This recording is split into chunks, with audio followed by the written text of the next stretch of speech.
2017 Australian National Parachuting Championships. Hello and welcome. It's a magnificent drop zone here. We're very excited to have you all here on behalf of the APF and the board of the APF. It's great to see this many people in an off year. It's important as we run into the 2018 World Parachuting Championships on the Gold Coast in Queensland that we have this opportunity to treat this as a pre-season for our national championships, for our national champions, to give you guys the longest possible run-in for preparation as we possibly can as we look for those medals and that podium position that we can potentially have in 2018. So treat this next year well, guys. It's going to be huge. A lot of work goes on behind the scenes to set up a nationals.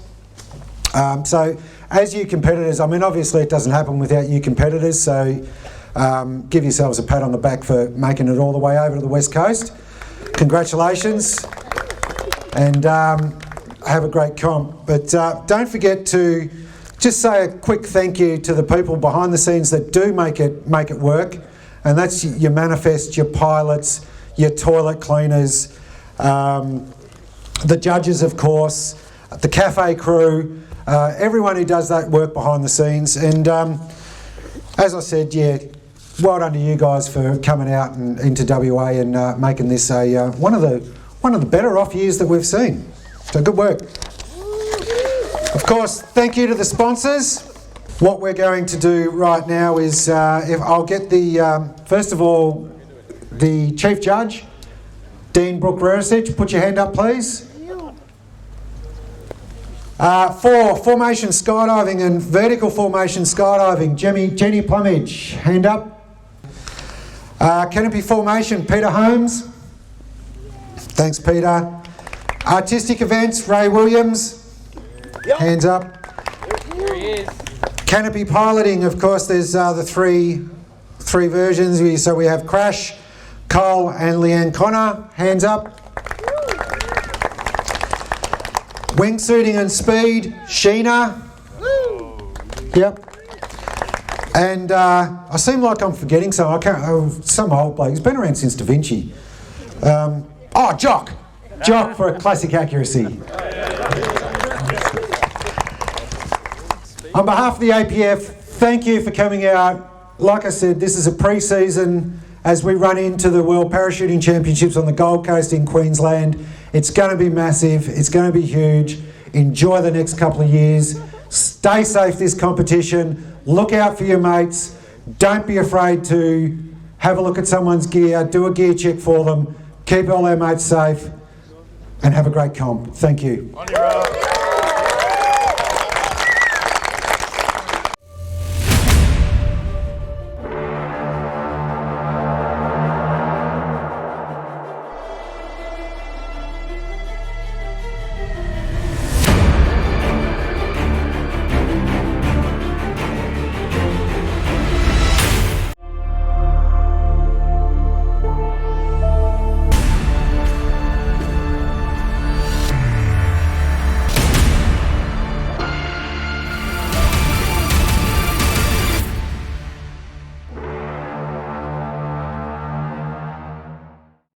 This portion of the program is brought to you by Paragear, serving skydivers since 1960.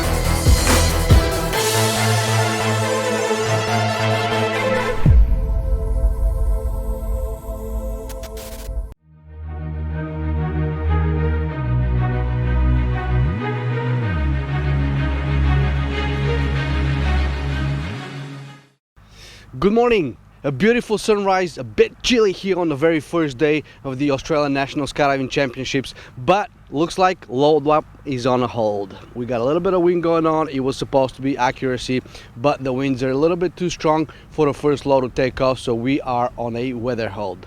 We'll see what the weather brings us this afternoon, which is not supposed to be very good. As you can see, some of these clouds right behind me are moving right into our area here, and the competition will be on a hold.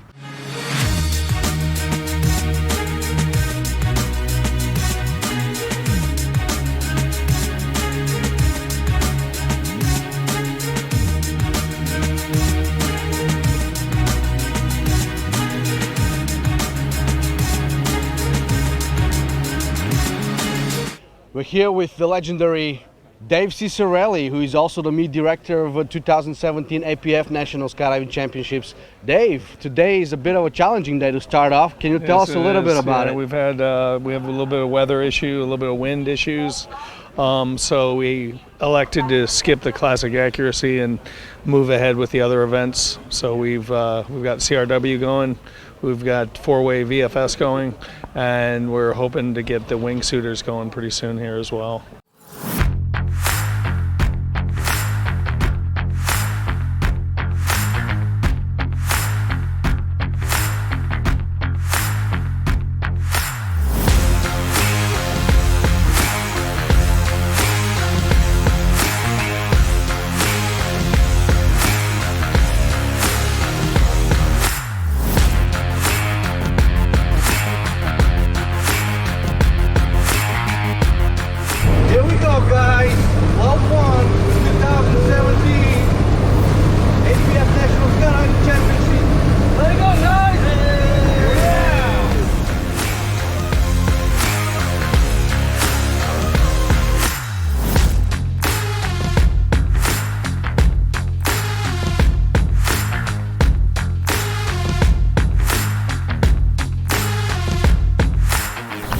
Here we go, loud one.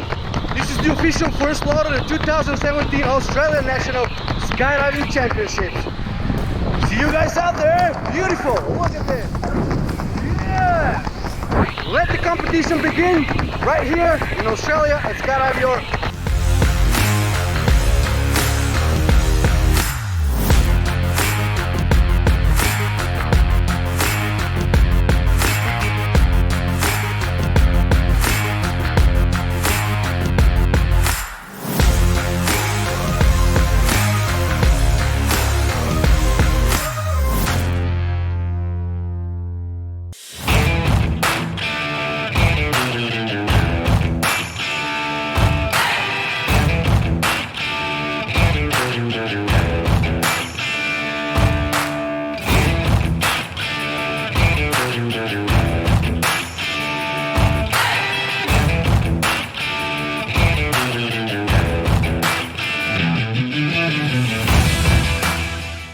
Well, here we are with Team Chaps, and we were all together on that first low where I got blown off the drop zone. Guys, how was it for you? Good. I guess first round a bit rusty, but yeah, had fun. Yeah. Turned a few points. So from a competition standpoint, you know, did you guys go into that round knowing the winds that were going to be as tricky as they were? We found out in the plane, so we just adjusted the spot for that, and we got ourselves in a really good position. And the winds, it was nice and smooth, so that's what we're after in this competition. For the amount that we've trained and all that, we think we went okay. Yeah, we're just sort of working through the problems sort of as we go through the competition. So, but yeah, for the amount that we've trained, we're pretty happy with how we've gone. So. This portion of the program is brought to you by NZ Aerosports, the creators of Icarus and Daedalus canopies proudly made in New Zealand.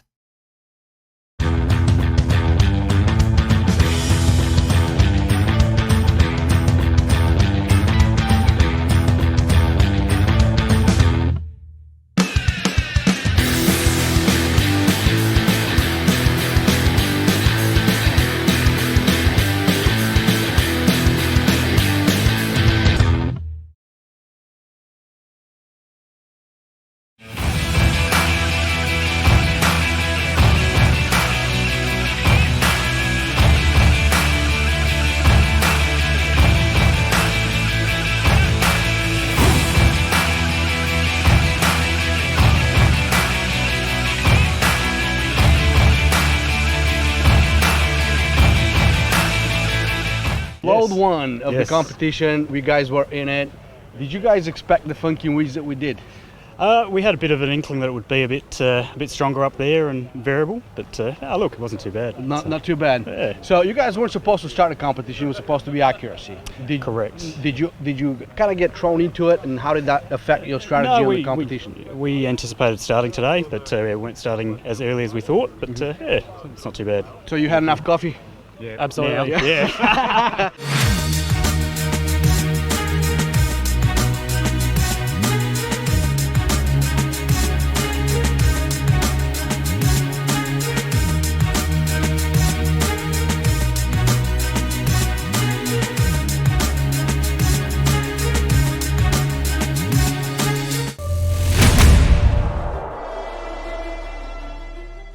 Let's take a look at who's competing in the canopy formation events.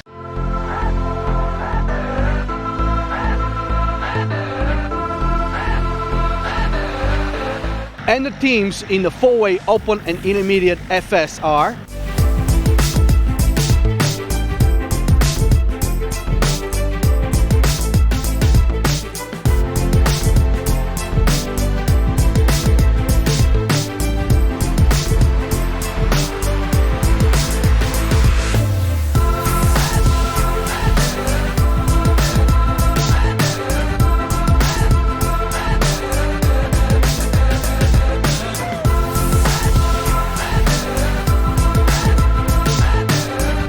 Let's take a look at the competitors in the VFS event.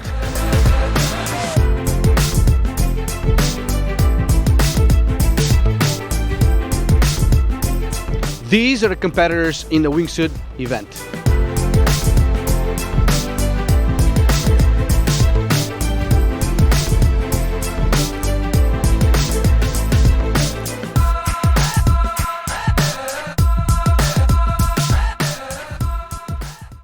The 2017 APF National Skydiving Championships has started. Load 1 was complete, load 2 is up at VFS. A bit cold, a bit cloudy. Yeah. But you're going to go for it anyway? Yeah, definitely. We'll give it a go. See how we go. Absolutely. So how does it affect you? Because it was supposed to be an accuracy this morning, and then all of a sudden things kind of changed a little bit up. Did it have to hurry you up, or were you scheduled to compete No, today? we're ready to go. Yeah, we were scheduled to compete, and yeah, we're born ready. So let's Born do this. and ready. Yep. So what's round 1, guys? Round 1, 4, 17, 14. Any challenges on that? Yeah, totally. 4 is always a challenge, and the 17, but we've been training heaps, training that jump heaps, so we should be all right. So we have 4-way intermediate team full play here going on round number 1, right? Yes. How do you feel, guys, about the competition so far? Pretty excited. Very excited. Is this your first competition together as a team? No, we did state together. We did? Yes. Did you compete last year? In nationals, no. No, at nationals. We're a new team. This is our first nationals. First nationals. Yes. And you have a phenomenal coach. Oh, she's awesome. So tell me, how is it going to affect the fact that you're not competing in your open division, but you're competing with an intermediate team? Oh, look, it's just as exciting, to be honest. Watching the guys, they've been flying really well, and seeing them improve has been awesome. So still nervous, just as it was still part of the team. So I'm excited to see how we go.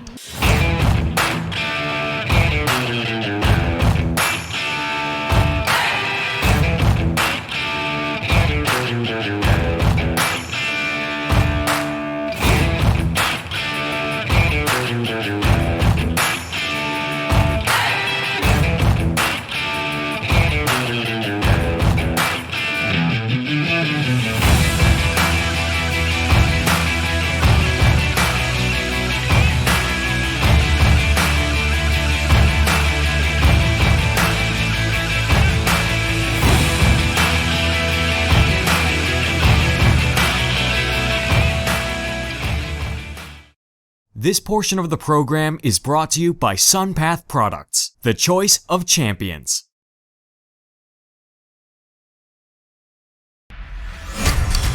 The SunPath student. SunPath quality. Skyhook equipped. Less than $2,400. See your SunPath dealer for more information or go to sunpath.com.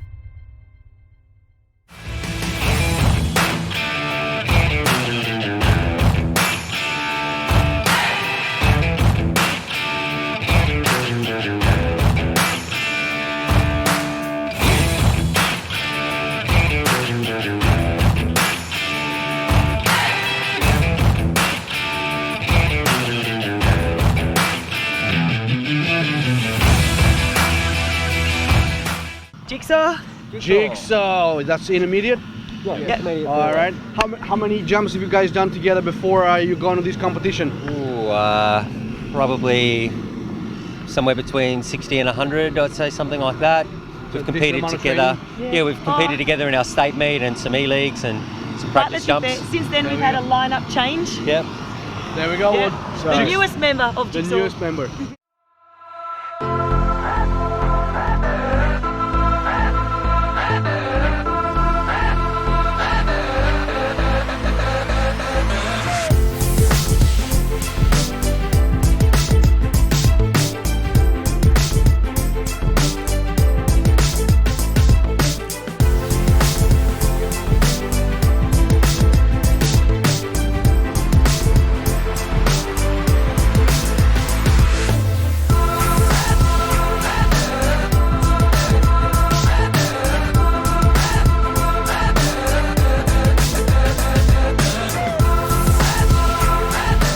It was a slow round, like hard, blocky round, but I think we went through it fairly well. It's nice to get round one in the bag. That's right. What was the draw on this one?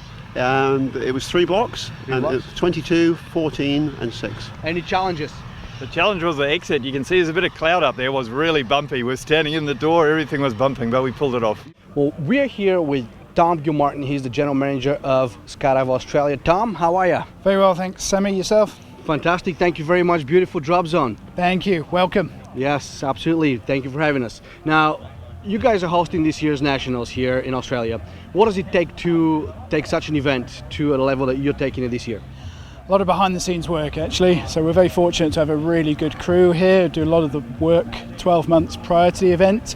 So that actually by the time the competitors arrive, most of the hard work's been done.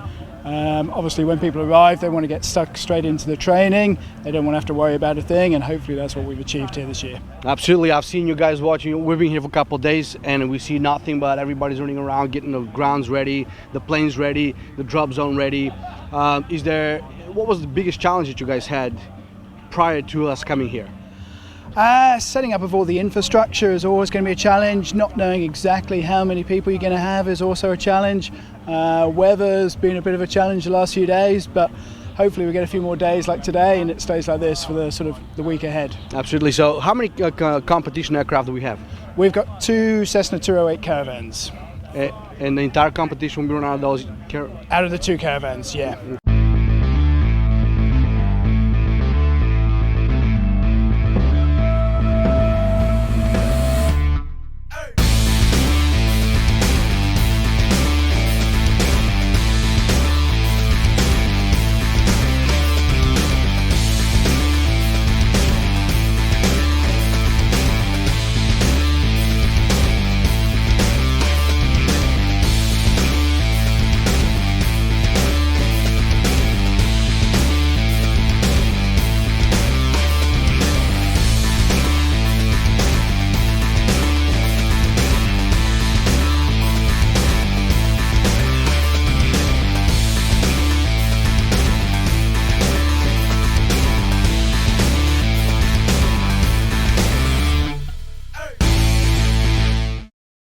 This portion of the program is brought to you by the Shire of York, Western Australia. Soak up our fantastic atmosphere. Enjoy our tranquility. The national champions will get a great lead-in and support from the APF to train and get themselves in the best possible position for the WPCs in 2018. So, since this is going to be an off year, are we looking at having another nationals next year, which is going to be an on year? That's correct, yes. So there will be the on year, but the way our trust funds are set up and how we can support our teams, we do have finances, or we have the financial ability to support our teams in an off year as well. And that's what we're planning on doing, to give them that longest lead-in time as possible before they get to the Gold Coast. The winds are picking up quite a bit, guys, right here, and it looks like that all the jumpers that are B licensed may not be able to continue jumping because of the limits of their wind limitations on a license. So the chief judge and the meet director are actually talking about this right now, and we'll find out what's happening. We'll bring it to you in a moment. How is that little change affecting the competition? All it's done is just done a little hiccup for behind the scenes. But as far as the competitors are concerned, it hopefully hasn't impacted on them much. The main thing we want is nothing impacts on them too drastically. All it means is just some of the guys who are in 2 events have now had to change their mindset and switch to another event. How difficult is for the competitors to do that when they have to do this? For the top level guys, it's okay, but the guys who are intermediate and just going into open, it can change their entire thing of how they do their jump. Yeah, look, your hair looks winded out, Jock. Yeah, so it's beautiful. That's right. Why is your hair blowing like that? Is chief judge of event judge of accuracy? Yes. And tell us about day one of the competition. Well, day one of the competition was called first thing because we had 10.3 meters per second gusts. Okay. So we sat around for about half an hour and then decided that we'd put it on hold until 4 o'clock. Until 4 o'clock? Yep, so until my hair stops blowing around. Well, it looks like it's going to keep getting blown a little harder. Yeah. What do you think? I think that's probably right. Let's take a look at the list of the competitors in the accuracy discipline.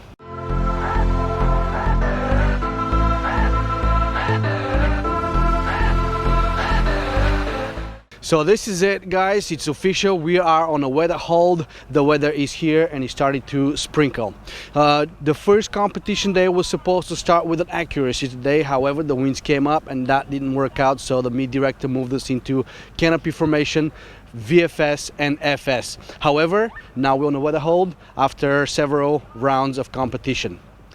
The judges are actually working on the jumps right now and we're going to bring those to you as soon as we have them.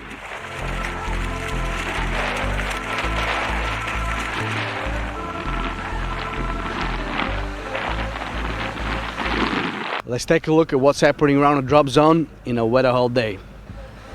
Rugby is being played right over there. We have somebody else playing other type of games around. So skydivers during competition on bad weather day.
This portion of the program is brought to you by NZ Aerosports, the creators of Icarus and Daedalus canopies proudly made in New Zealand.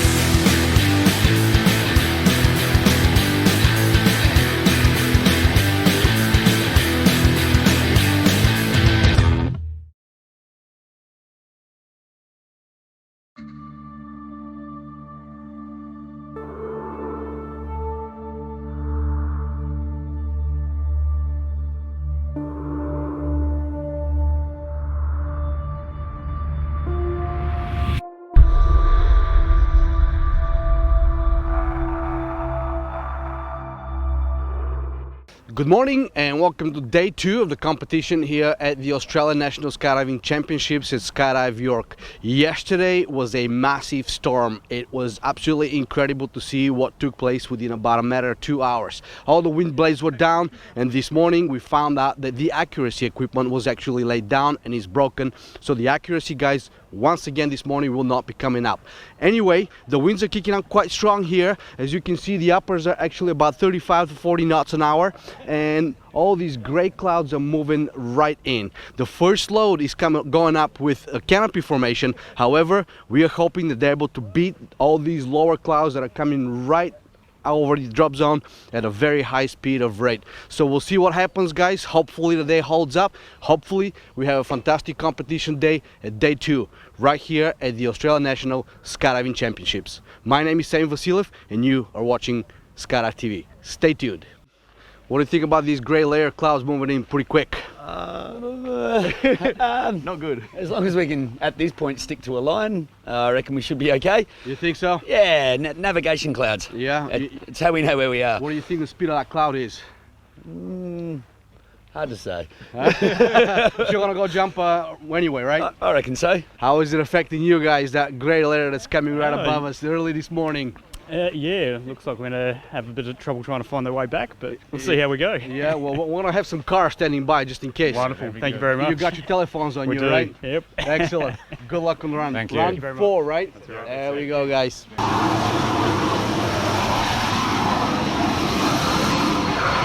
And this is round 1 of the competition, day 2.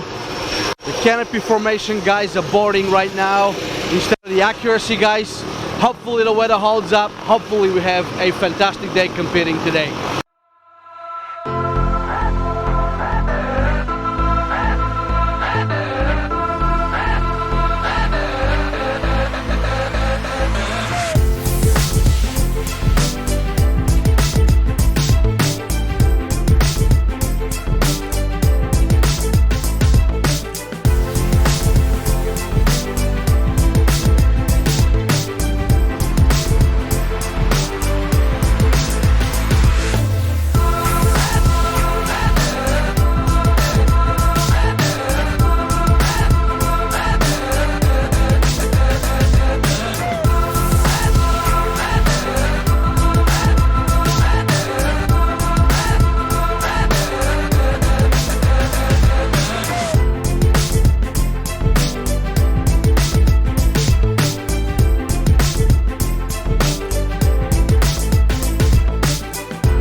So I have 10 and 14 points, and so far you guys are leading. How'd you guys do in round 3? Yeah, not too bad. It was a bit of another slow jump again, but we managed to work through it, and yeah, we think we scored a few points on that one. Yeah, how many points you guys score? Round 3, we haven't looked at it yet. So haven't looked at it yet. This next one, round 4, has some randoms. It's the first randoms for the competition, so hopefully we improve our average a little bit now. Hopefully. Is that your strongest point on the randoms? Yeah, I'd probably say we could get the speed up a little bit, get a faster pace. So yeah, we'll see how we go. There we go. So any challenges on the randoms? No, it's actually the next 2 jumps are really quick and a forward randoms and a block, so it'll be good. When you say really quick, any potential records? Look, you never say never, but you know, it'd be great if it was 5 randoms rather than 4 randoms and a block, but you never know. We'll see. We'll see what happens on round 5. All right, well, good luck guys on round 5. We'll see you around. Thank you. Yeah.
We are with Team Unloaded, the number 1 after round 2, and that was round 3, right? Yeah. Excellent. So you guys in first place, doing pretty good.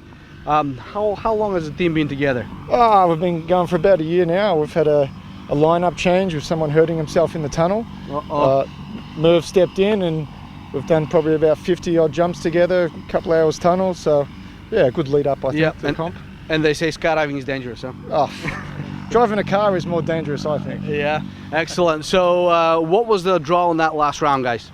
It was PJ4. PJ4, and what was the most challenging part about it? Nothing. Our 4s are awesome. Yeah. Well, there you go. That's why you guys are in number 1 spot, huh? Yeah. All right. Being a replacement, you know, how difficult was it to fit yourself within the team? The team was well established. They had a really nice rhythm. So after a few training jumps, I think we started picking things up and I slid into place. But yeah, it's always tough to have a lineup change.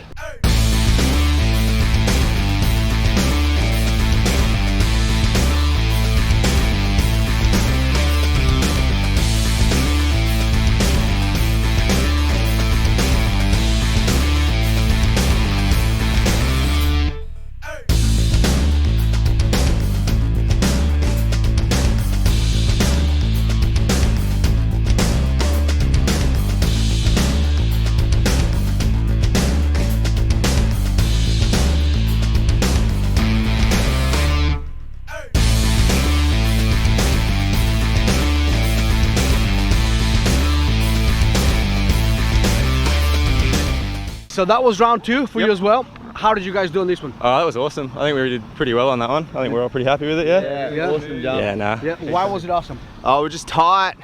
Yeah, it was nice, smooth as. Points were good. Points were yeah, working as a team. What was the draw on this one? It was a 6 AG. Yeah, and what was the most challenging part about it? Probably the block on the hill. Yeah. Which we have been struggling with in training, but we did pretty good, I think. Pulled it off pretty nice? Yeah, I think so. So how many points did you guys score on this one? Oh, not sure. I don't know. I'm the cameraman, so I wasn't counting. I was busy chasing them around. Yeah. So what do you think? I'm going to go with 12, 13. 12, 13 points. Big one. Clean. Big one, clean. No busts. Yeah. Yeah. Well, I hope they're not too tough with the whole fucking... What is it? Yeah. Keep it clean. We are with Megasaurus Rex, guys, going into round 3. Round 3. Are you ready for this one? Feeling pretty good. This one's a reasonably fast jump compared to the first 2 rounds, so looking forward for it. Yeah, why is it a reasonably fast jump? There's just 2 randoms and a nice quick block in there, so we should get a couple more points on this one, hopefully. From a cameraman point of view, you know, watching these guys, how are they doing? Really good. They're nice and easy to read. I can see what they're doing, and I can make sure I get imagery for the judges.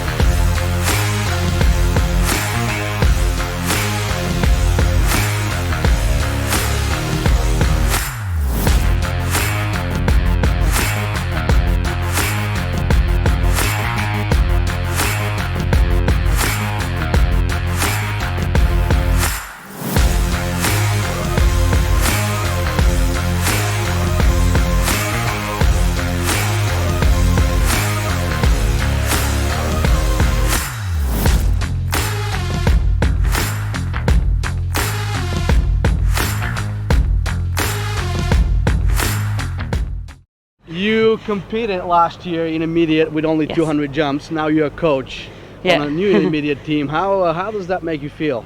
Yeah, it's exciting. It's scary, for sure. So I mean, I'm still learning as well. So I'm in my B slot, which is a great experience for me, and trying to pass on and pay it forward to these guys and kind of give back. So hopefully I'm doing a good job. This portion of the program is brought to you by SunPath Products, the choice of champions.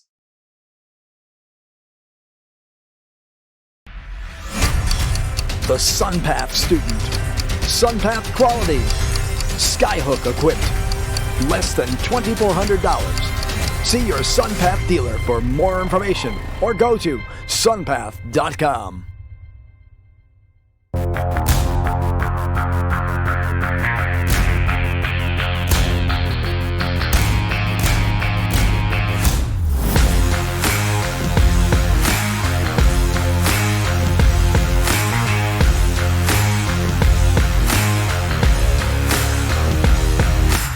We are here with Alan Moss. He's one of the coaches here at the National Championships. Mossy, you are coaching quite a few teams this year, right? That's right, yep. I'm here for APF sponsors to come and coach, so that's the deal. How many teams are you coaching this year? Probably overall about 5 teams, some of them more than others. It depends on their experience level. Okay, I see you bouncing with the intermediate and the blast category. Can you tell me about the blast category and what it's all about? Yeah, the blast category is like an introduction to skydiving for the earlier jumpers. So people with 50 jumps, B licence, get to do a 3-point random skydive, 6 rounds, and it's to get them amongst competitors doing other things, and it's a great thing. And is it about to get them introduced into competition? Yeah, the way it's structured is you have an experienced person, an intermediate skydiver, and 2 people new to it, so that they can gather experience off them and learn from them. And it's an intro to competition and get a feel for it and be part of it all. Is there any penalties on the judging, any handicap points on that, or is it judged the regular based on the draw? Just judged regularly. It's a 3-point random, so we've made it as easy as we can for judging and for their brain space. But anyone that's got 55 jumps and is doing a 3-point random at a competition, I'm sure that's plenty for them to think about. Yeah, it is, isn't it? Yeah, they got a lot of stress, a lot of things going on, and all of a sudden they're in a competition. Yeah. You have 75 jumps and you're competing your first time in a competition. What does it mean to you? I just basically did this as an opportunity to get heaps better, fly with a really good coach, and Tracy convinced us to do it, and here we are. Here we are.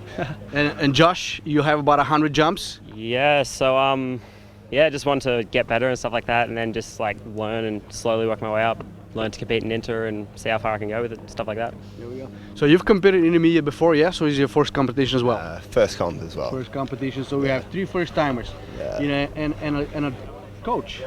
How important is it for you guys to be able at that level to be in a national championship? Yeah, I think it's a really good way to get into the sport, right? Especially, I think we're all pretty early on, so it's a good way to sort of get started, not have to learn too much, but you can sort of have a go. see how we go. See how much pressure you can take. Yeah, Exactly. There we go. As a coach, this is the first year that APF is actually introducing the blast category into the competition. Yes. How important is it for the younger generation jumpers to get involved in competition at an early stage? Well, I think it's important for safety in the sport, to learn the basics also, to learn looking at your opposite and staying close levels. It actually, four-way, I think, is your grounding in skydiving, and from there you can branch out. So to me it was important to pick up some I call these guys the young punks. Yep. To get them when they're early, off B-rolls. Mold them and shape them the way you want? Exactly. Yeah. You just tell them what to do and they do it. Yeah.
Halfway through day 2 so far. Well, let's see, we have canopy formation, we have VFS, we have formation skydiving. Accuracy was cancelled because the competitors are on a wind hold until 4:30 this afternoon, and then the judges will decide whether or not to actually continue with the accuracy event. So here we are with the classic accuracy competitors here, the 2017 Australian National Skydiving Championships, day 2, and the winds are not in your favor. How is that affecting your game? Oh, we just cannot compete. Yeah. And we're gonna be on hold all day. You're gonna compete here on the ground? Oh, we can just look at the other disciplines, enjoy some. And give them a little bit and of relax, yeah. Yeah. And think about what we're gonna do later on. Well, we are on hold until 4:30. 4:30. Yeah, 4:30 is supposed to go down the wind, and we will see. And tomorrow is supposed to be good anyway. Alrighty, Janine, how is that affecting you? Well, skydiving's a patient game, and we've done this quite a lot at a lot of competitions, so you just have to be ready to go when we get called, and in the meantime you do a lot of mental rehearsal in your head and think about the game plan for later on. There we go. Jason, you are competing in classic accuracy, speed, and sports accuracy. You're the only competitor in the sports accuracy so far. Nope. No? Oh, there's somebody else that I wasn't aware of? Couple more guys. Couple more guys join the team. So how does it make you feel, and how does it affect your performance knowing that the winds are coming up every morning? A few comps now, and I've been with these guys for a while, so I'm a bit more mentally prepared now, whereas when I first started it was like this, but now I'm just very calm, relaxed. This interview's actually woken me up from my sleep, so yeah, I'm feeling pretty good. I believe it was last year your first competition, Got correct? First nationals competition last year. It was my second competition overall. Yeah. So and yeah, it looks like we're going to have tricky conditions again, which is quite nice because I got a bigger canopy and it's You're the youngest competitor in the accuracy discipline so far. You know, having Graham Windsor and Don right here next to you, how does that affect your performance? If anything, it's starting to make it be a bit better. I'm watching these guys do it. Just hopefully they're going to live out the competition. There we go. Don, you're the current champ, accuracy, winds, weather, day 2. How is that affecting your performance? I'm used to it. You know, over the years we've had plenty of times where we're sitting around for a few days. You got to learn to sit down and chill out and forget about it and have a nap, relax. I guess you waited 32 years up until the last year, right? Yeah. And Graham was always ahead of you a little bit. Was that a rivalry? It's always a bit of rivalry. He's beaten me some years and I've Yeah. beaten him other years. So Yeah, there we go. it's a good comp. So any strategy to keep that gold medal? Just to psych these guys out. You know? Yeah. That's the best way. Psych these guys out. Have you studied that psychology Yeah, treatment yet? yeah. Very subtle. you know, Very subtle. You're going to push the medal, the pedal to the metal tomorrow. No. They're not going to. We have fun. We all have fun. We're all friends, but I'll work on the psych material shortly. There we go. Graham, last but not least to the competitors here, how is that weather affecting your strategies this year? Not a problem. I'll wait till it's better, and when it's right, I'm ready to go. You're ready I've to been go. training up for this, so as soon as the conditions are right, I'm looking forward to getting in there and plonking on that dead centre. So you're going to turn from having a good time into a competition straight serious when the time's right? I'll be still having a good time, but yeah, exactly. There we go. Well, you heard it from all the accuracy competitors right here at the 2017 Australian National Skydiving Championships. I just want to wish you good luck to all of you. Thank you. And all the best in this competition. Hopefully the winds tomorrow morning or later this afternoon are a lot better, yeah? Yep. There we go. This portion of the program is brought to you by the Shire of York, Western Australia. Soak up our fantastic atmosphere. Enjoy our tranquility.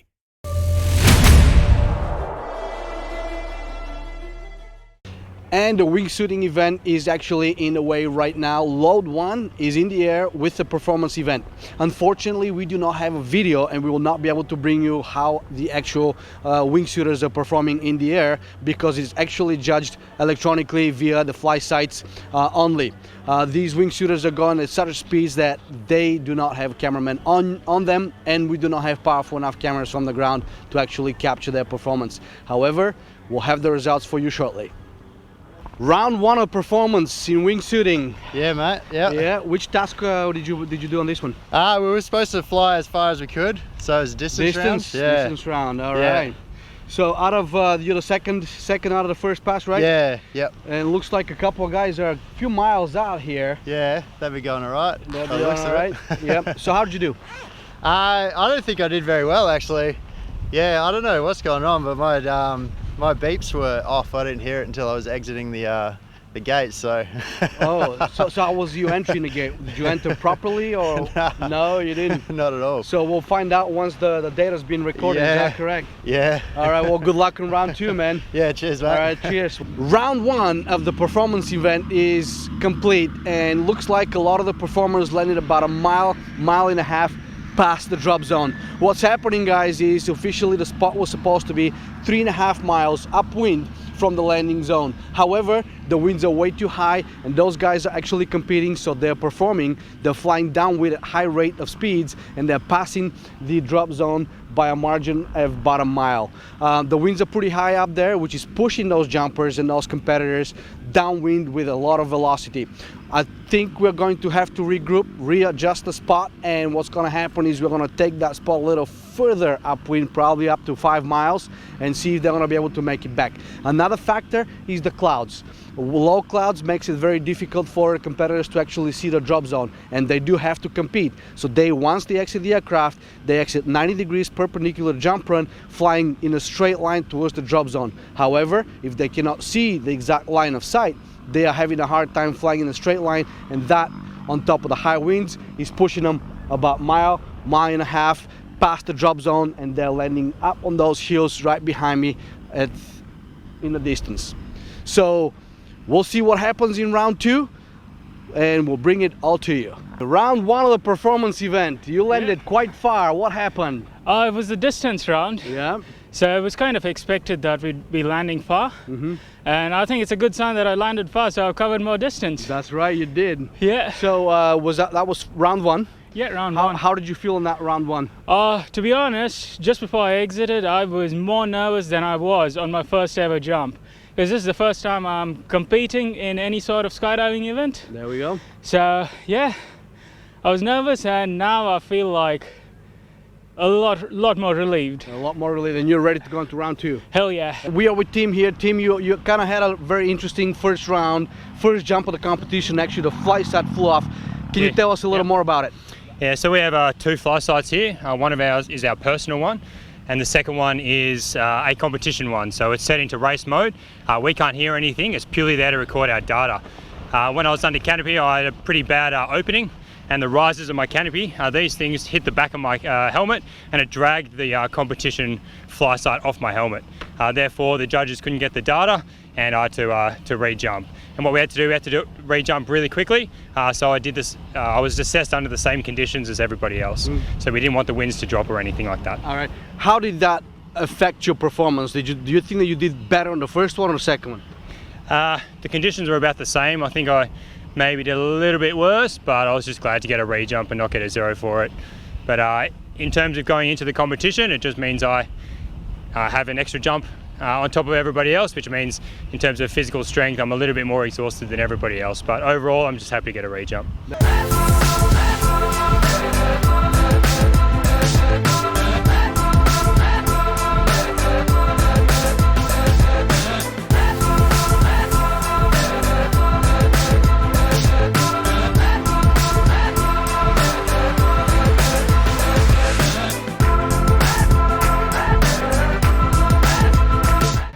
Very exciting news right here, guys, from these 2017 Australian National Skydiving Championships. We do have two brand new national records set right here in the wingsuit performance event. The first record set was in the round number 1 by Luke Rogers. He flew 4.708 kilometers. That's in the distance task. And the second record was set by Chris Burns. That was the fastest speed of 318.6 kilometers an hour. These are incredible new records set right here.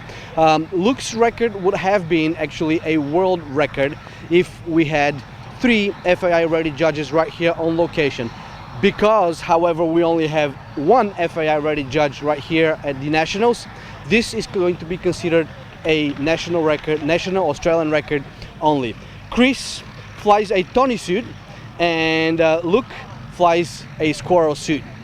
We are waiting for those guys to land from the very last jump from round 1, and as soon as they land, we are going to have an interview, and we'll bring you the interview right here. So stay tuned on Skydive TV. My name is Sammy Vasiliev.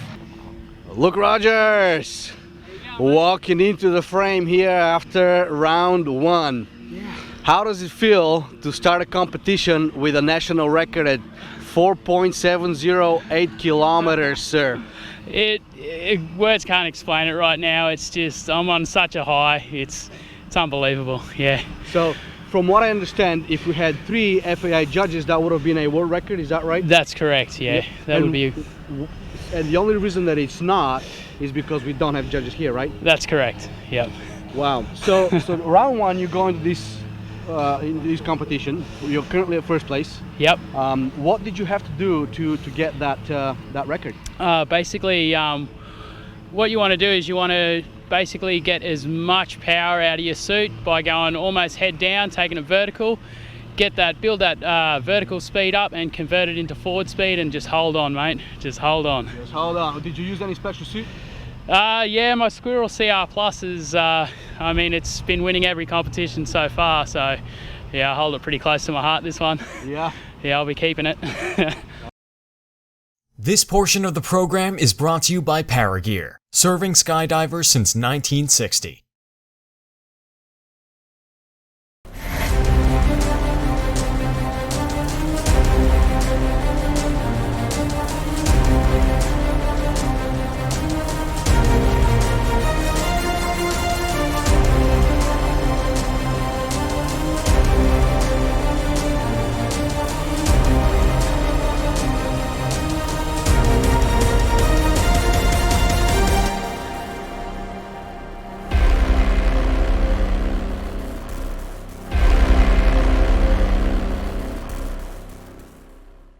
Speed record, exactly what did you do to get that record? Okay, so with the performance wingsuiting window, we're measured between 3 kilometres and 2 kilometres off the ground, but we actually exit from 3,800 metres and then we dive to build up speed and energy and then fly as fast as we can through the window. So it's actually average speed of 318.6 kilometres across the ground. So it's pure horizontal speed average through that competition window. Yeah, the new wingsuits from all major manufacturers are flying here, so it's great to see the performance numbers that they can do.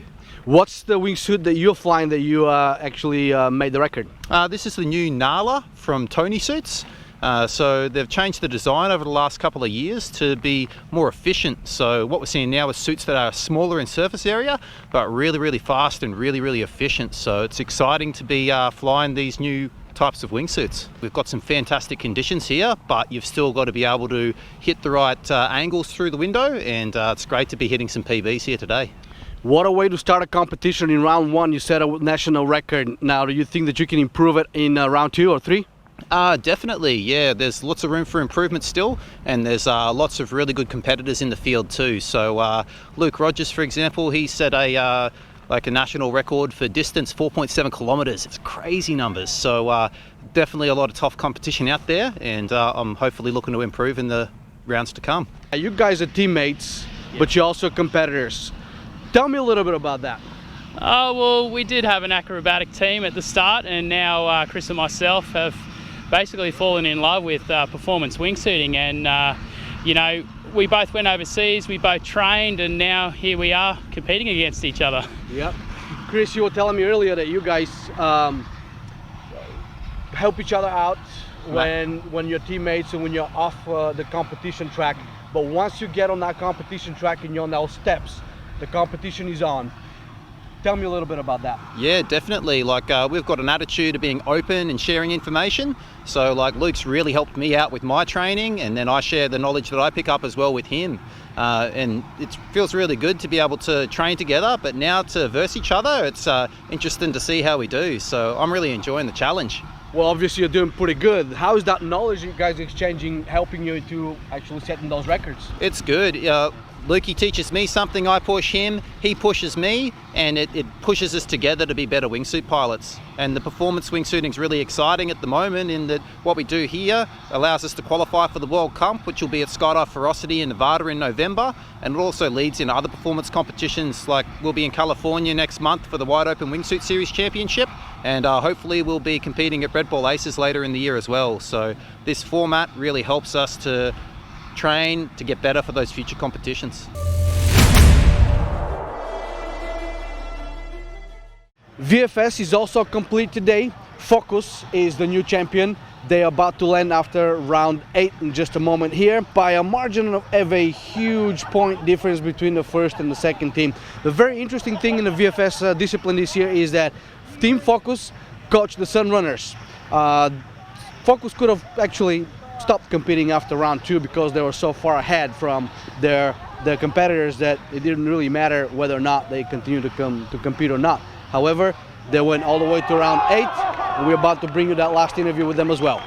Round 8, Team Focus, and you guys are the new national champions. Well, national champions again. This is your second title, is that correct? Yeah, man, backed it up. Backed it up. Yeah. So last year in the Gambia, you guys competed for the first time in the Open. Yeah, we did. You got a gold. This year you're competing again, got a gold. Yep.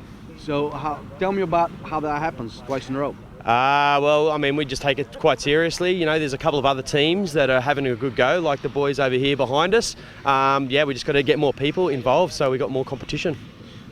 How many jumps did you guys do before you came to this competition?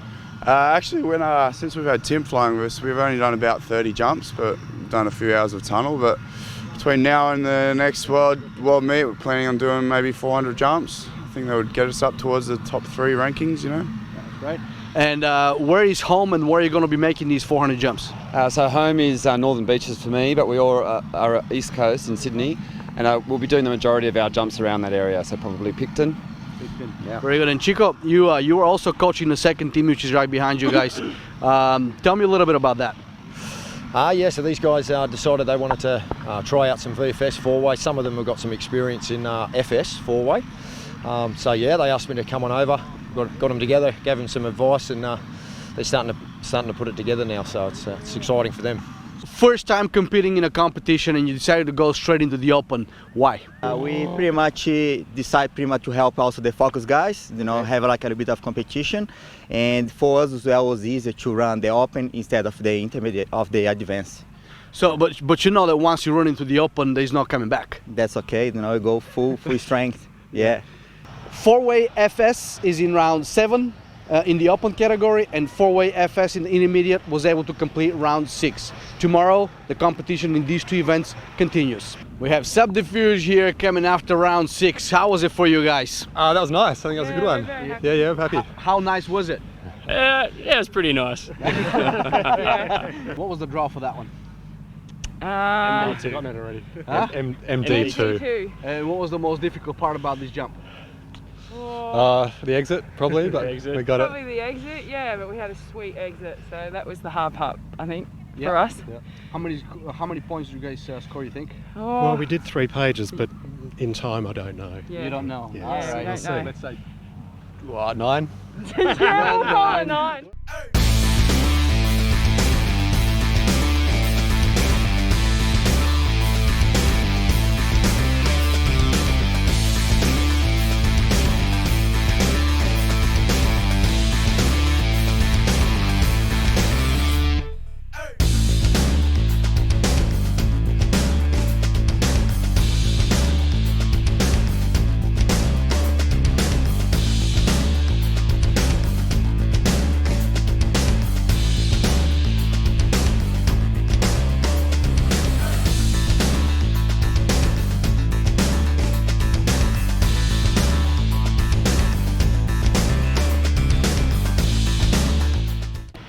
In the wingsuiting discipline, we were able to complete round number 1 in the performance event and also 2 rounds in the artistic events. We're with Airspace Invaders after second round in the acro competition. Guys, how did you guys do on this one? I think we did quite well. There was a couple of little up and down bits, but other than that, we managed to get through all the manoeuvres.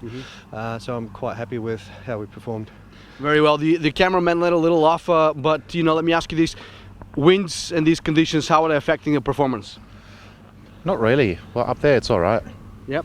Yeah, it's just the landing is a bit different. Difficult. But yeah, it doesn't take away from the rest of the jump.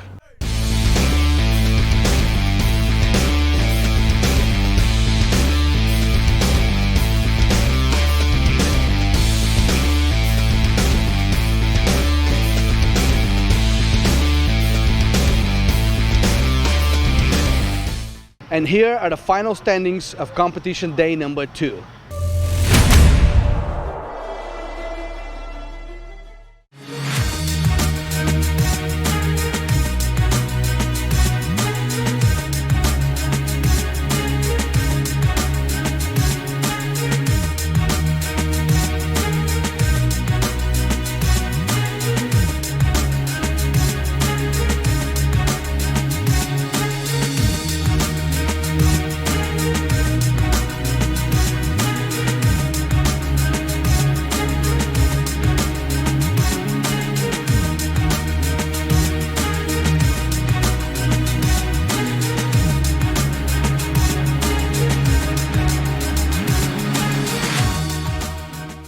So if you guys want to know what's going on, if you want to stay tuned and in tune with all the action right here, the 2017 Australian National Skydiving Championships, log on to our Facebook page on Skydive TV and watch all the jumps as they're being judged. Enjoy!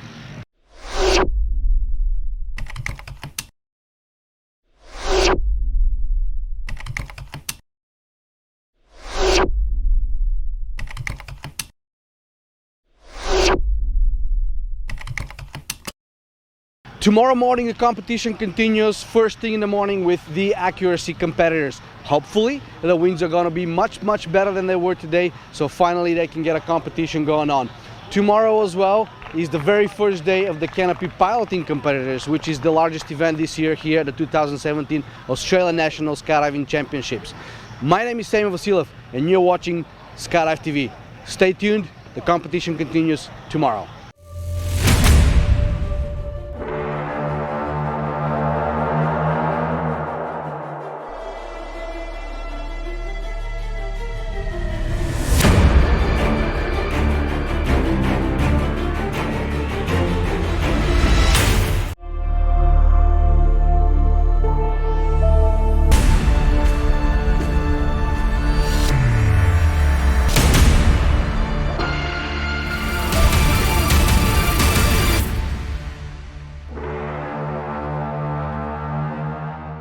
This portion of the program is brought to you by Sunpath Products, the choice of champions.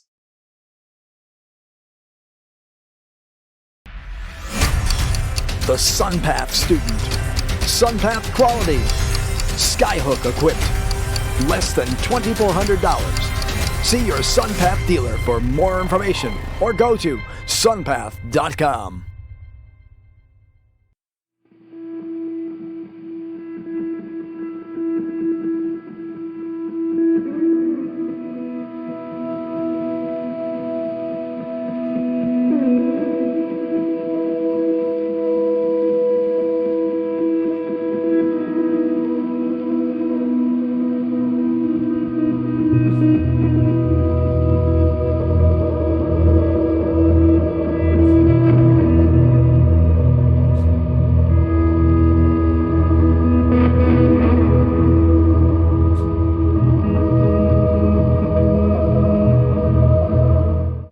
Good morning to the day 3 of the competition here at the 2017 Australian National Skydiving Championships. Day 3 is beautiful, absolutely stunning. So today the accuracy guys are gonna have an opportunity to start the competition as well as the canopy pilots. Wall 1 just went up. We actually earlier saw the wind drift indicator being thrown out, so the accuracy guys are on top. They saw how far it drifted off. Now they can take this into account, and they just went up on Loud 1 for the accuracy competition.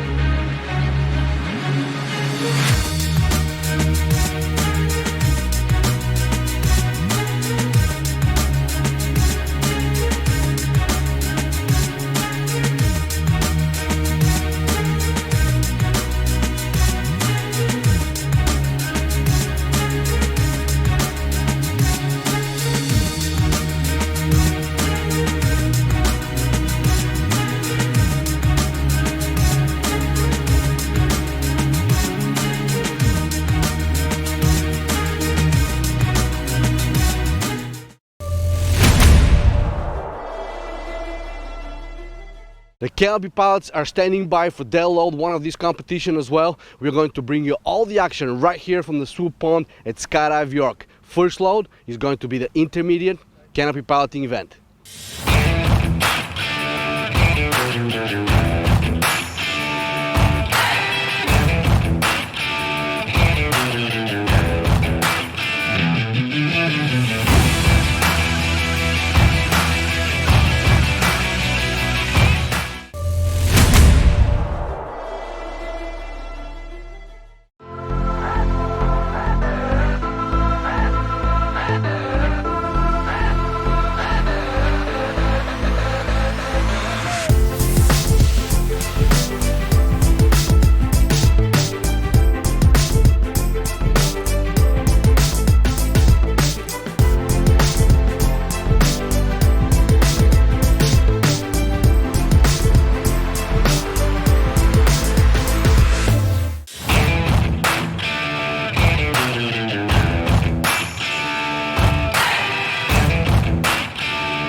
Yeah, I'm feeling pretty good. The nerves were definitely up there in the plane on the way to height, but conditions are perfect and I had a good run, so I'm pretty happy. Just happy to get the first one out of the way. Now it's done. Yeah. There's only one first one. There's only one first one, that's right. There's 2, 3, 4, 5 more to go. That's right. 10 more to go. They're not the first, so that's okay. It's good just to feel out the conditions today. We haven't really had this sort of winds in training, so it's been interesting. But yeah, good to get the first one out of the way. This portion of the program is brought to you by the Shire of York, Western Australia. Soak up our fantastic atmosphere. Enjoy our tranquility.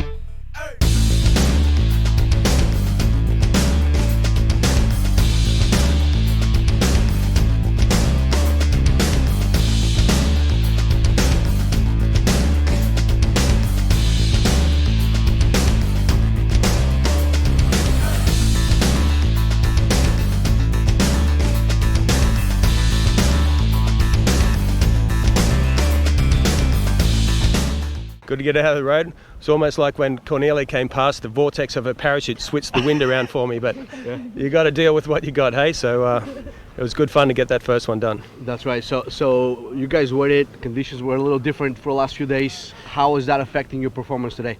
Well, it would have been nice to train in these conditions, but that's what skydiving is. It's never the same twice, really, is it? So you've just got to deal with what you got and make the best of it. Excellent. Good luck in round two. No worries. Thanks, guys. You're competing as a guest in this event, yes? Yes. Excellent. So it sounds like it sounded like you had a fantastic run. Yeah, it was pretty good. I'm happy because I didn't get to train much here. I was planning for more, but the wind wasn't helping a lot. So I've only done 2 or 3 jumps of speed on this course. So it's kind of like, oh, where should I go? But it turned out okay. It turned out all right. So it kind of reminds you back in Canada when we were up there and the winds were howling from all over the direction. Yeah. Exactly. Excellent. I've got training. That's right. We all got training. Well, Cornelia, good luck in round 2. Thank you very much. Appreciate it.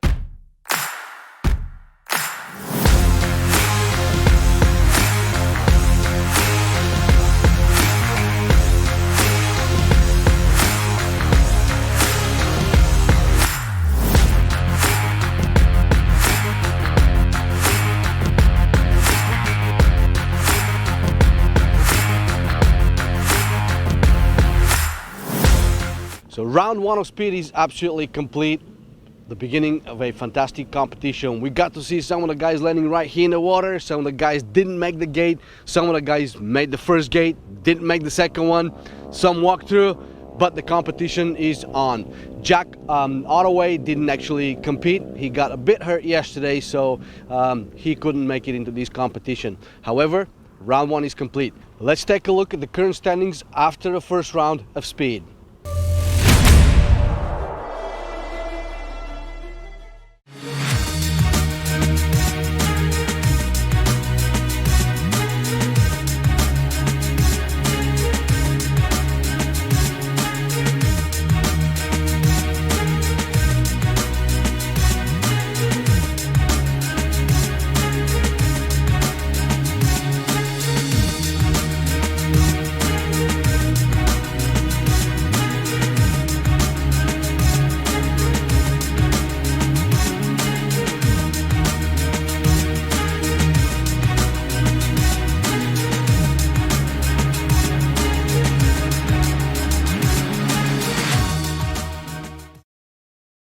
All right, Timmy, how are you, man? I'm good, how are you? Excellent. So round 1, you're in first place. How does it feel to be there in immediate speed? Oh, it's pretty good, eh? It's only the first time I've done it, so pretty good effort, pretty good result. Yeah. So are you going to change your strategy for next? No, I'm just going to keep aiming to get scores. So just as things started picking up and the action got underway, so did the winds. So officially the judges put the intermediate competitors on hold because of the higher wind limits into the pond right over here at Skydive York. This portion of the program is brought to you by Paragear, serving skydivers since 1960.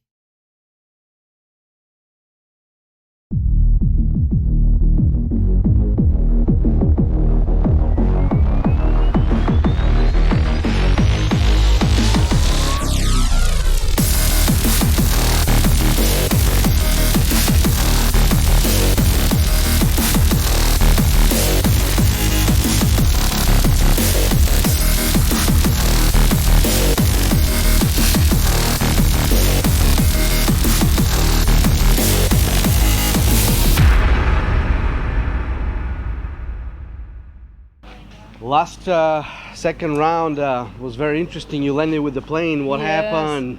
Well, we decided our pass. We decided we cannot jump because we couldn't see the ground, and especially for me, like it's my first time here. I've done 13 jumps here. I wasn't very sure where to go, and we all decided we weren't happy to jump with the conditions because the clouds were at 2,400 feet. So by the time, if we have a weird opening and we lose track where we are, then we probably won't make it to the right setup point. So far, really good. We've done 2 runs. That's right. I'm really happy with them. Just we have some troubles with the weather today, but there's not much we can do about it. So. There we go. So the first round you landed a bit short, but then you did manage to cross the exit gate.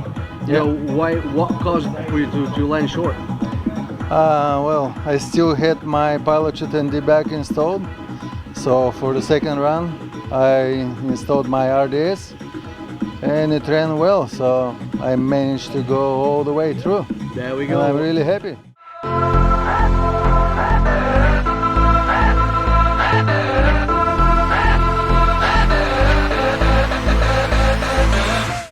After 2 rounds of the competition in accuracy, the clouds moved in. And once again, the competition is on hold. Graham, competition is on a weather hold again. How is that affecting your performance? It doesn't worry me. I'm here, I'm relaxed, I'm on holiday. So ready to rock and roll? Yeah, I'm ready to rock and roll anytime. Yeah. Excellent. Yeah. Don, currently in the number 2 position. How is that weather affecting your performance? I'm like same as Graham. I'm used to sitting around, chilling out, resting up, and then we'll see how things, as soon as things go, I'll jump up and get ready. Get going. Good. Just recapping on the last jump. It was still pretty lucky to pull that off. Kind of interesting jump, wasn't it? Yeah. I'm still working out this canopy. That's why I come here for a big training session. I was hoping not to get a 16 on the board, but thank God I got it out of the first jump. Round. Yeah. So you learned your lesson? I learned my lesson, yeah. First, still got a bit of comp nerves, but they're all gone now. It's back to standby for standby. Here we go. We're with Fabrizio, number 1 position after round 2. Very interesting approach on that last round. What happened there, Fabrizio? Well, it's been a very wrong choice to be in a single pass. Sometimes. So they tried to organize the load, so we were supposed to jump 2 in one pass and 3 in the other one. So they asked us to go together, we accepted. It was really wrong decision because we didn't jump together before. So sometimes happened that you need to understand and to know which one is going faster with a down. And so that's how you decide who's going to jump first, second, third, and so we didn't know that. We did our best to make things right, but so we end up together on the tuffet. So Graham exited after you, but then passed you as. Yeah, he was supposed to jump to land after me. We just look at each other on after we open, and everything looks fine. But then once we went into break. So those different canopy changed, so actually mine flowed a little bit more than his, and that's how he got. Let's take a look at the current standings in accuracy.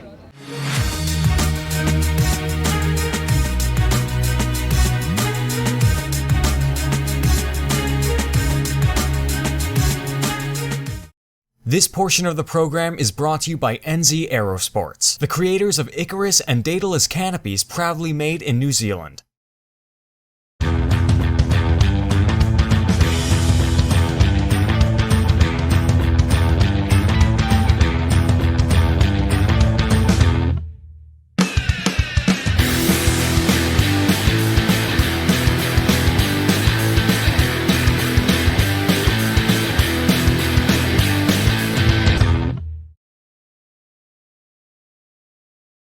The clouds have cleared, however, the winds are still high, so the accuracy competitors as well as the canopy pilots are still on the weather hold. However, 4-way and the rest of the events are actually going on.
Today is also the beginning of the artistic events, freestyle and free fly.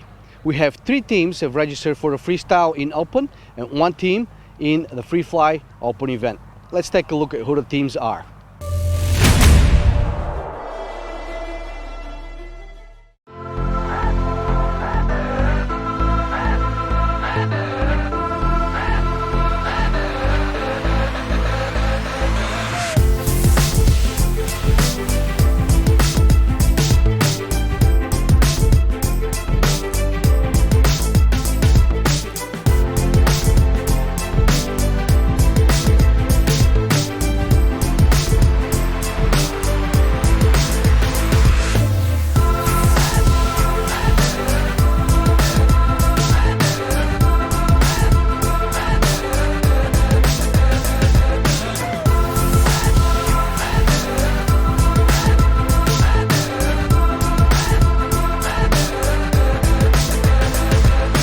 We have Focus Dynamic, they're competing in the open of freestyle. Guys, that was round number 2?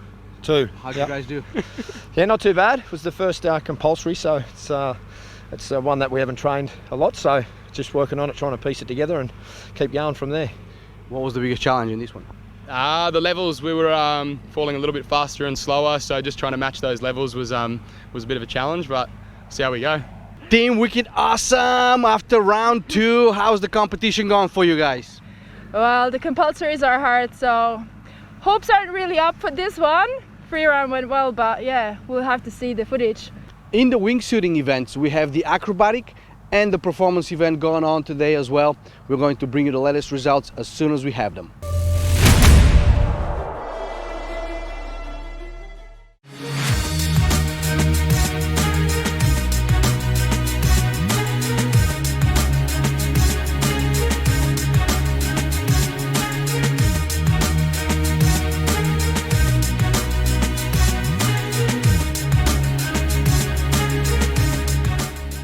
Well, surprise, surprise, surprise. The winds are coming down a little bit and we are continuing with the canopy piloting and the accuracy competition. However, a slight change. The winds have shifted. Now they're going to be coming from behind the competitors in the speed competition, and those guys are going to be coming very, very, very fast through the speed course that is set up right here. Let's take a look at what's going to happen.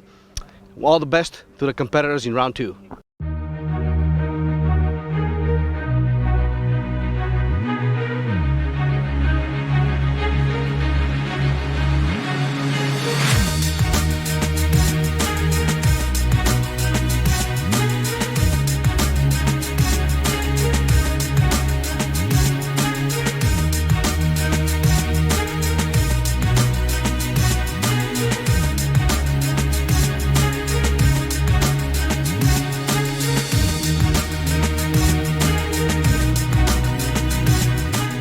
Re-jumps. Yeah. Why is that? Because of the wind.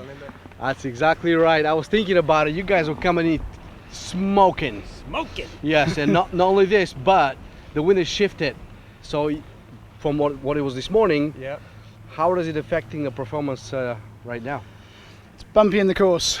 It's coming over the hills, a lot of turbulence when it comes over the hill. It's bumpy in the course. Yeah. Makes it a little bit challenging. So all 4 of you are doing a re-jump?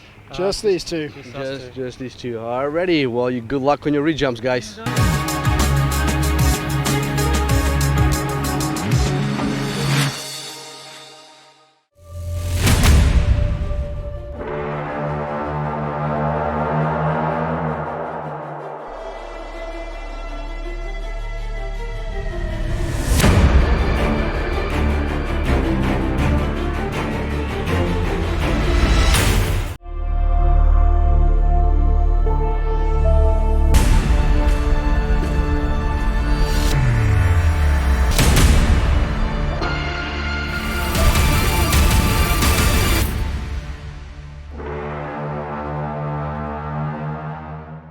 This portion of the program is brought to you by the Shire of York, Western Australia. Soak up our fantastic atmosphere. Enjoy our tranquility.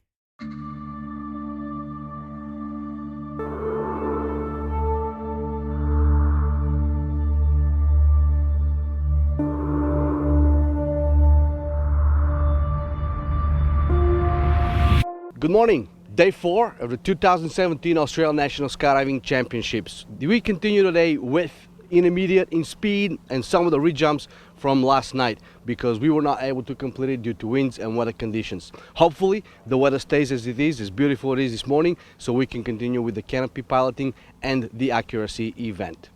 You're watching Skydive TV. My name is Sammy Vasiliev. Stay tuned.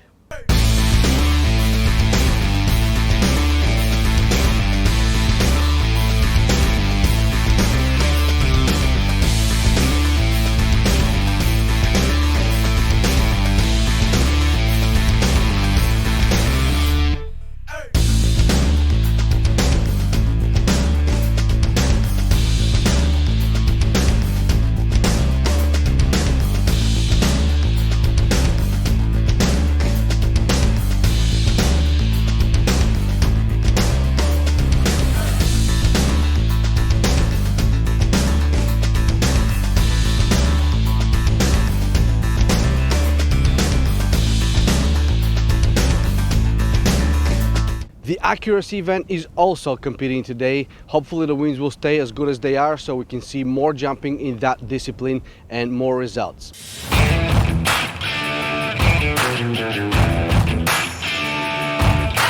Well, it's probably 8th jump on the new canopy. It's a bit bigger and I'm still trying to work out the stall point. And yeah, I'm starting to try to be a wingsuiter and flapping my arms when I'm coming on the approach, and it's not working, but very lucky salvage on that one, very lucky salvage. So.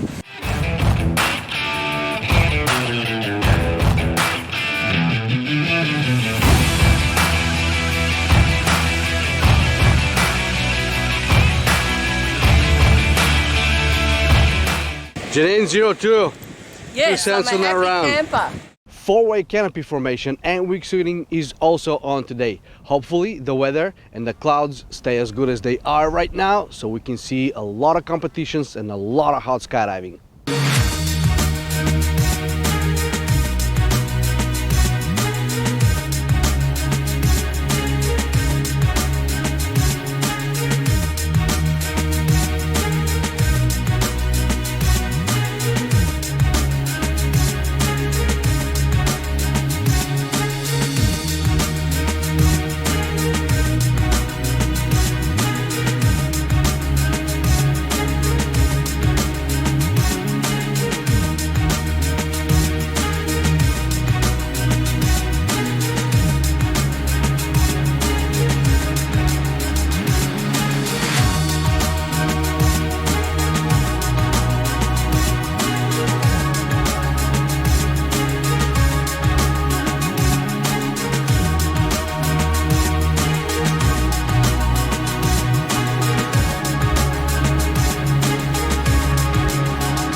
This portion of the program is brought to you by Paragear, serving skydivers since 1960.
coming off of round 5. How was that round for you guys?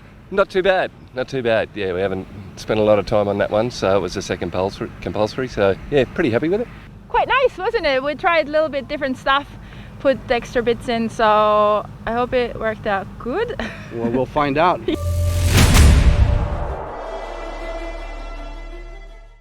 In the canopy piloting event, after completing 2 rounds in the intermediate speed event and 1 round in the open event, because of the weather conditions, looks like we are moving into distance. Let's take a look at some of these hot skydives that are about to come.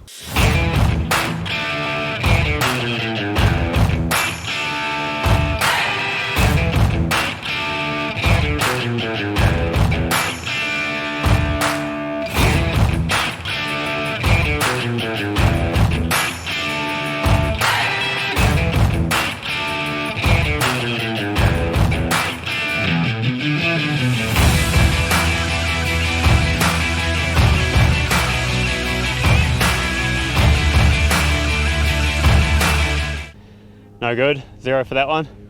But there's always next time. Nowhere to set up now, so. What about the winds? 1 bonus. Yeah, they're quite strong. It's not too bad coming in, it's just down on the course really. But I was high, so I had no problem getting out of the pond. Which...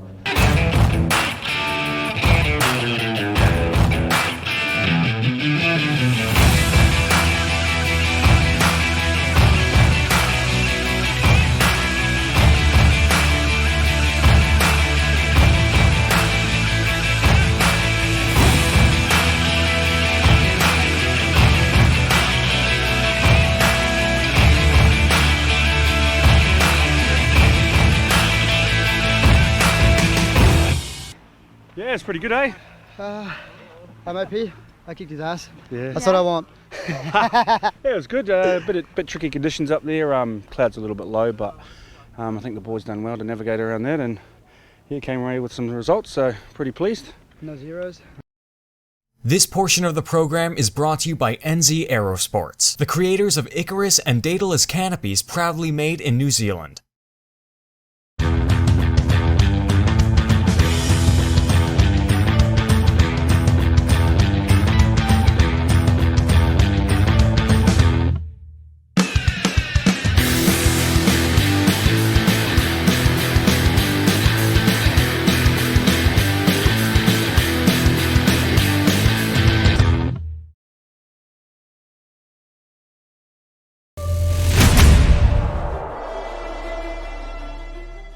The speed event at the 2017 Australian National Skydiving Championships is finally underway. Let's take a look at who the competitors are in the speed event.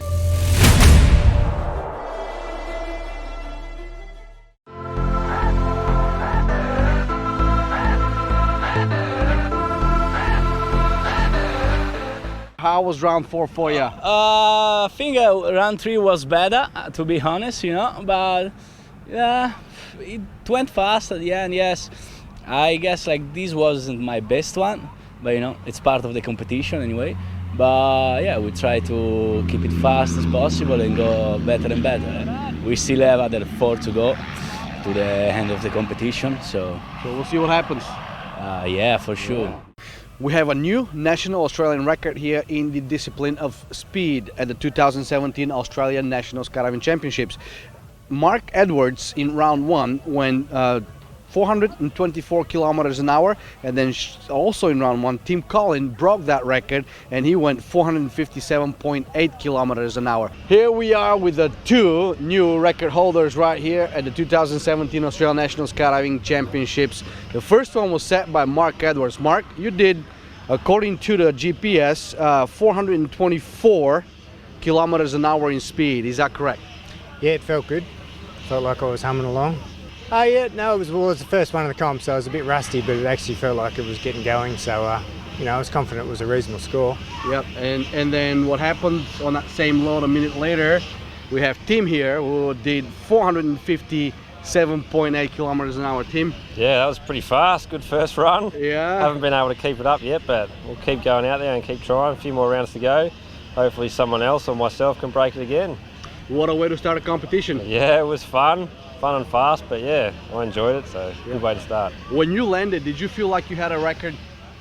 No, I wasn't really sure. I had to wait for the data to come through.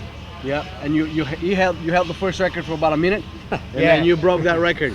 Yeah, I wasn't soon after, so yeah. I didn't know, I just went out there with just to give it a go and got really fast, and yeah, lucky when the data came through, 2 new records, and yeah, I came out on top, so. So we're all the way up to round 4, and you haven't been able to beat that record yet, but you think that you're going to try to beat it in this competition? Oh yeah, well I don't have a lot of experience in speed skydiving, so at the moment I'm just trying to learn how to control the speed. The first run was just to get out and see how fast I could go. Now I'm trying to learn how to fly it so I can maintain it for a lot more stable and yeah, do it more consecutively.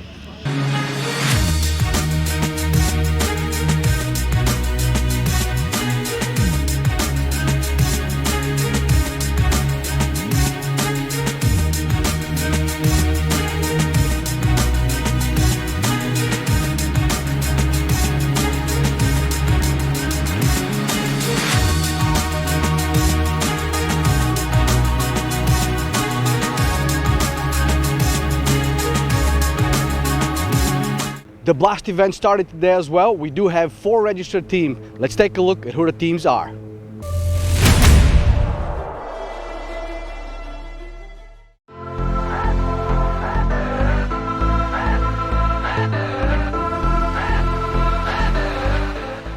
We have 4-way blast here. The competition has started. It's on round 2. Guys, how was round 2 for you?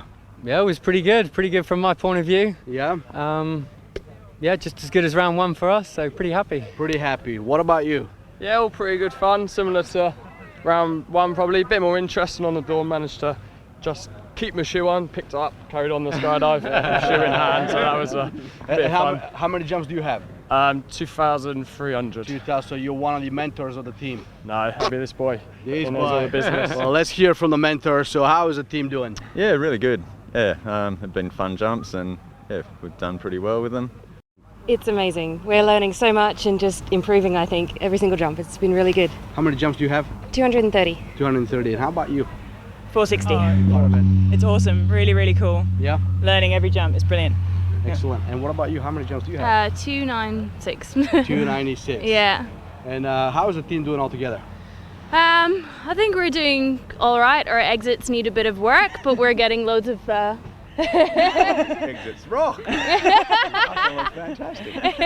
It's a bit better. We've recovered. We've recovered, yeah. So yeah, we're still learning a bit there, but yeah, all in all, I think we're doing pretty well. Yeah. How many jumps does the team have together? 2. Two. Yeah. Two. We're on round 2. We have 2 jumps. Round 2. We keep losing our OC, so we're already a team. Our 4th member couldn't make it. Our replacement broke her foot. Our other replacement has had to leave the drop zone, and Gary is now filling in. We had maybe a slowish start. We never jumped together, and then that jump was awesome. We just kept going through the pages, through and through and through. Exit maybe a little bit slow to start off with, but nothing. This portion of the program is brought to you by SunPath Products, the choice of champions.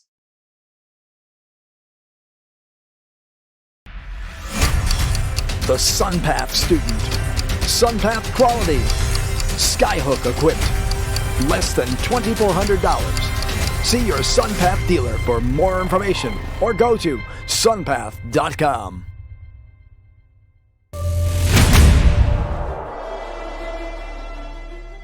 I am laying right here on the accuracy tuffet where the accuracy competitors are landing, and this is the only discipline where a 0 score, a no score, is a good score. What it means by that is that the closer to the center, to the yellow dot they place, which is a 0, the better. The further out they place, it's a score. It's a 1 centimeter, 2 centimeters. So the winner is the person who has the least amount of score from the center. So, and it works like this: when you touch it, it displays right here the actual result. The judges see it, make sure that it's valid, and then they actually issue the official score for the competitors.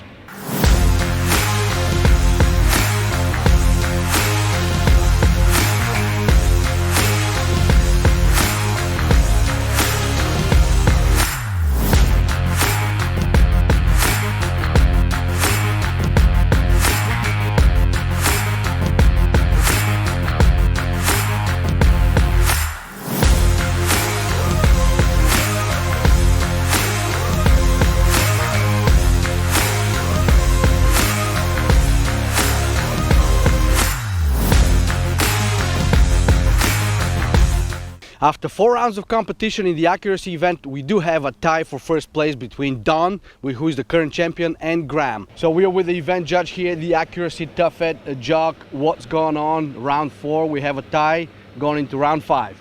That's right. We've got a tie at 1 centimetre difference between first and third. And we just changed the rotation on the last one. Went first one, suddenly becomes the third, and third becomes first. So it's really close. So when you change the exit order, does that play with the competitors anyway? No, these guys are old hands at it. Their mindset's just on the next jump, not on where they are.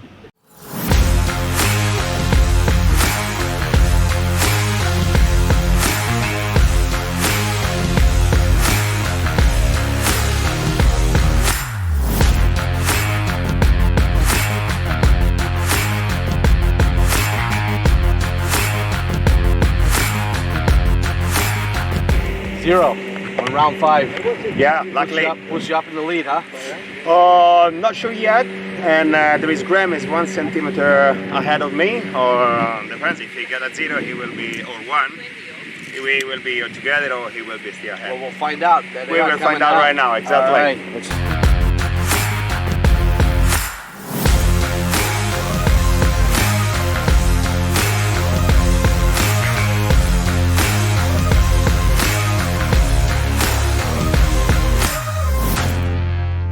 So Graham, 2 centimeters on this one, putting you in a second position, breaking that tie that you had up until round 4. Just playing the same game. Yeah. And whatever turns out at the end, that's what I get. There we go. We'll keep moving. I just worry about my score, and that's it. Let's take a look at the final results and who the new champions are.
This is the end of a great day. The jumpers are once again having a good time right behind me, enjoying a cold brew.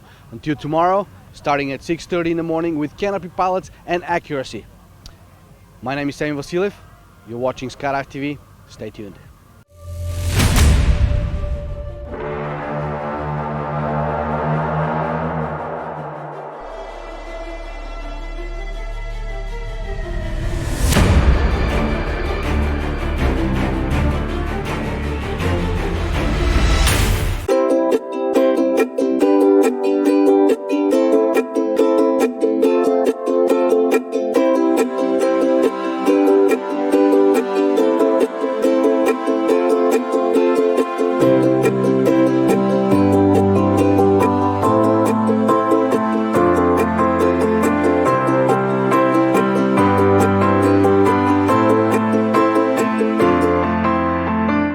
skydiving is absolutely fantastic, but when we are actually in the Shire of York, which is a historic city here in Australia, we can't help it but to stop by to meet with David Wallace, who is the president of the Shire of York. How important is to have an event like that in a small city like York? York, being 100 k's out from Perth, we need a lot of events like this, and to help stimulate our economy. It's great to have a national championship here in York. It's really great to have that exposure throughout Australia. You know, we are in one of the most historic buildings in Australia. Right behind us is actually a historical projector. Can you tell us a little bit about the building and the significance of York?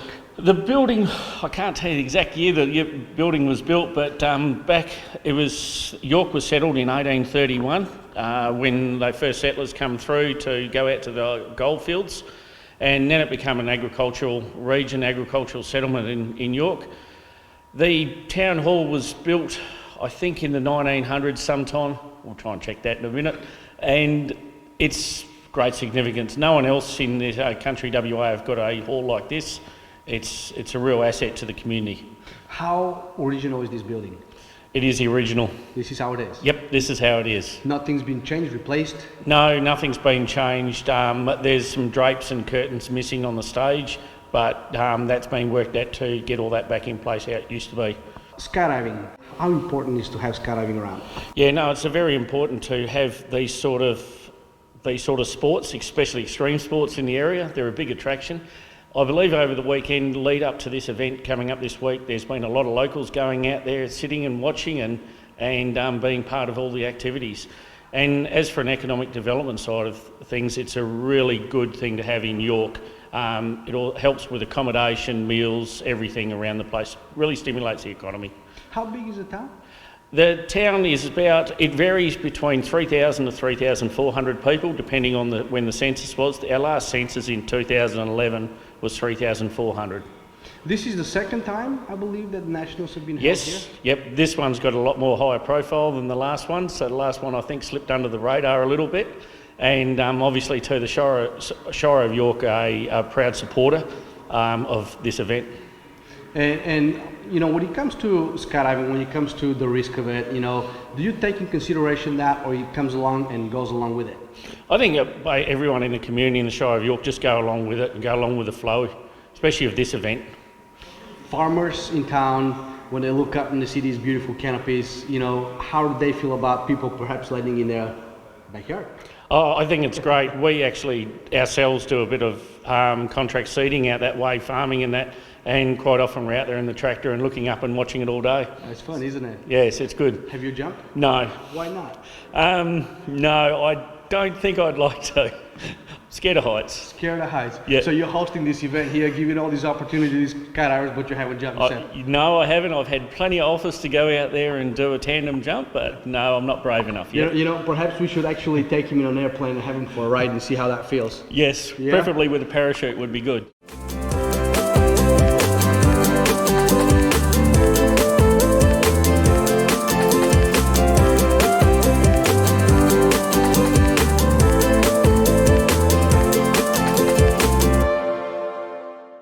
I wish all the competitors good luck and I hope they enjoy their stay here in York.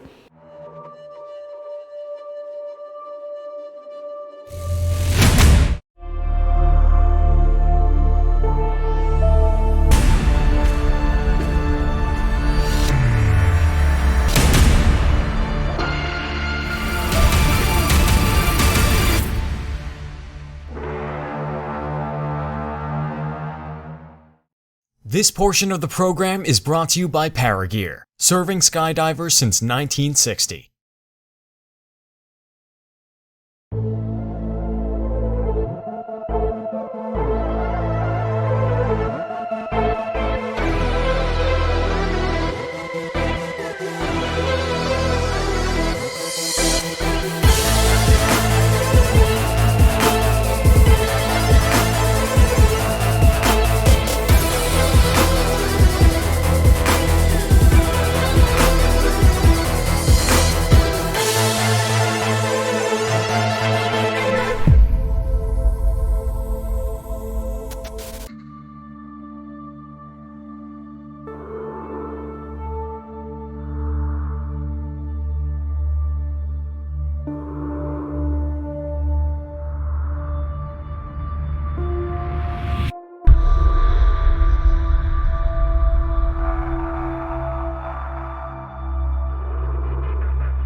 Good morning to day 5 of the 2017 Australian National Skydiving Championships here at Skydive York. This morning we're starting off with the canopy pilots. Beautiful day. Hopefully the weather stays this way so we can finish at least one round in each discipline, and that would be the accuracy, the distance and the speed. So far we've completed the speed, going for the distance, then changing the pond over and going for the zone accuracy. That way one round is in the can. Well, let's take a look at what's going to be happening with round 1.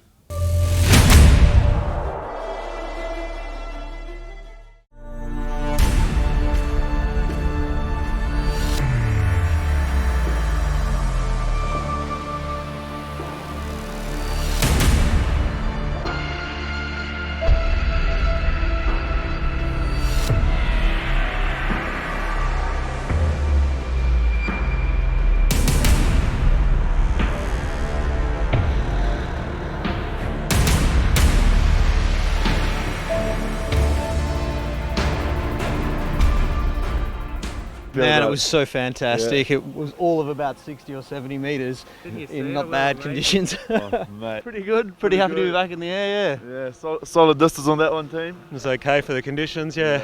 Not as good as I hoped to. It's a little bit deceiving with the winds. It looks like there's not much at all, but there's quite a bit on approach there, so a bit slow for everybody, so still got a decent score. But yeah, still did pretty well on there, even though the conditions are a bit rough. Yeah, I'm not sure what the guys previous to me did, but hopefully I knocked them on the head.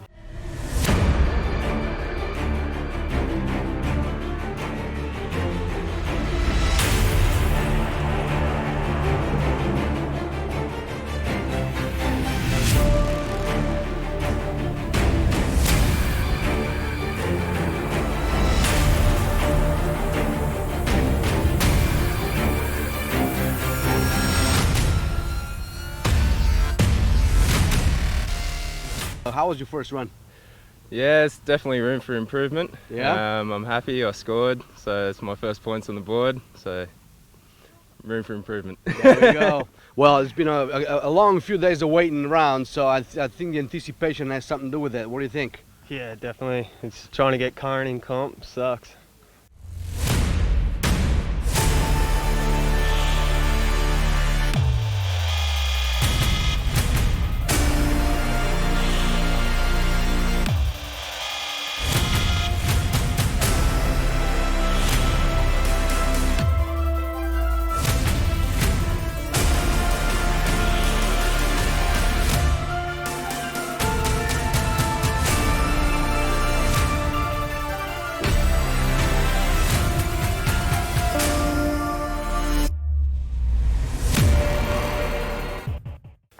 Not as good as round 1.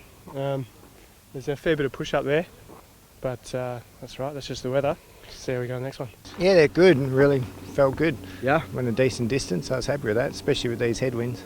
Yeah, it's kind of challenging going through the gate and coming out of it. Yeah, it's definitely a challenge today. It's been a challenge the whole meet. Yeah, round 2, pretty good. I'm pretty happy. I think it's a good score. Excellent. Yeah, let's do it again. So you missed the first load. We heard a bit of a rumors you were having too good of a time last night. Is that correct? That's not correct. That was a misunderstanding. I came on pretty early. Yeah. That wasn't me. Yeah, alrighty then. Well, good luck in round 3. Perfect. I'm here to win. Thanks, man. It was interesting conditions. The crosswind was pretty high, but then seems to drop off. So we ended up just with a strong headwind. I was probably 10, 20 metres a bit further away than I wanted to be, but all things considered, happy. Very good. How about yourself? Oh, super happy compared to the first one there. Yeah. First one just made it out of the pond, that one. Just awesome, kid. I made it further out of the pond. Moving into round 3, anything different? I go harder.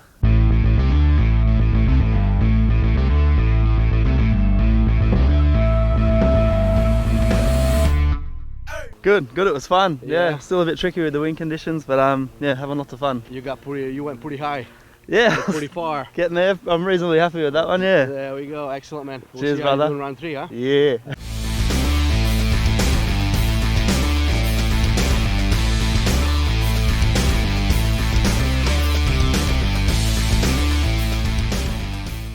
I just want to make sure, was this an Olympic swimming competition or is this a distance competition? I don't know, but maybe I'm at the wrong one, eh? So you've landed in the water twice in the last couple of days. You know, how does it feel, man? Cold mostly. It's all part of the learning experience, eh? Like, we come here to learn, try and do it safely. It's sort of what the pond's for, so. That's right. Still learning, still progressing, so that's all I can ask for really. Like, just keep charging on and trying my best. This portion of the program is brought to you by NZ Aerosports, the creators of Icarus and Daedalus canopies proudly made in New Zealand.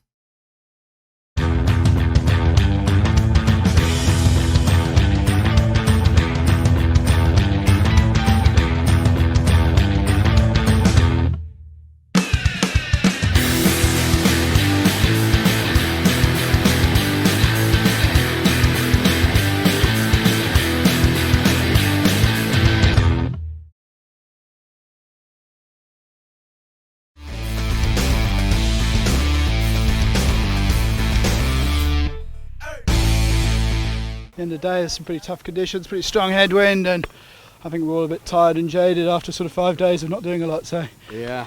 Anyway, it's comp, it's fun, we're having a good time, so can't complain. That's right. So anything different you're gonna do for round 3? I just need a bit more aggression, a bit more power. Need to bring the heat a bit more.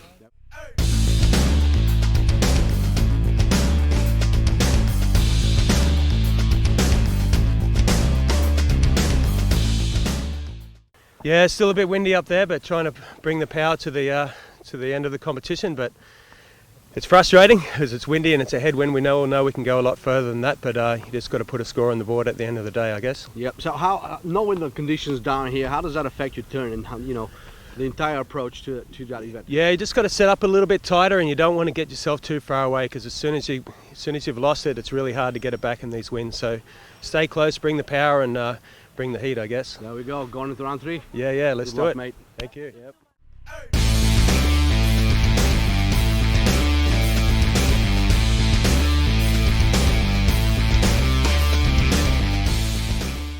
Pretty far, not as far as you normally do, but I think I could have done better, but the conditions are difficult.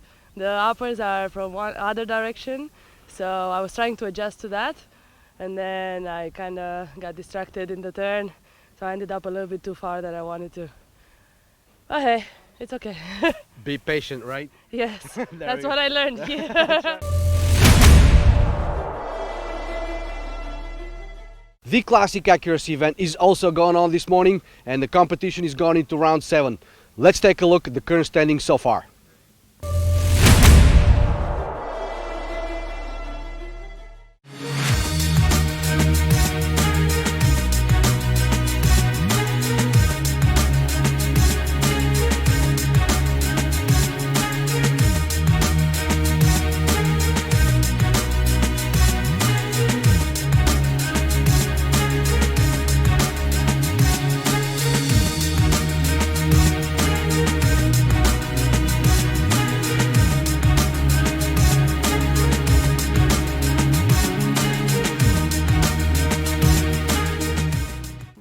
We're on the last round of the Classic Accuracy event here at the 2017 Australian National Skydiving Championships. Currently, the leader is Graham Windsor with 27 points, followed by Fabrizio with 36, and then Don Woodland at 40 points. Let's see who the new champion is going to be right after round 10.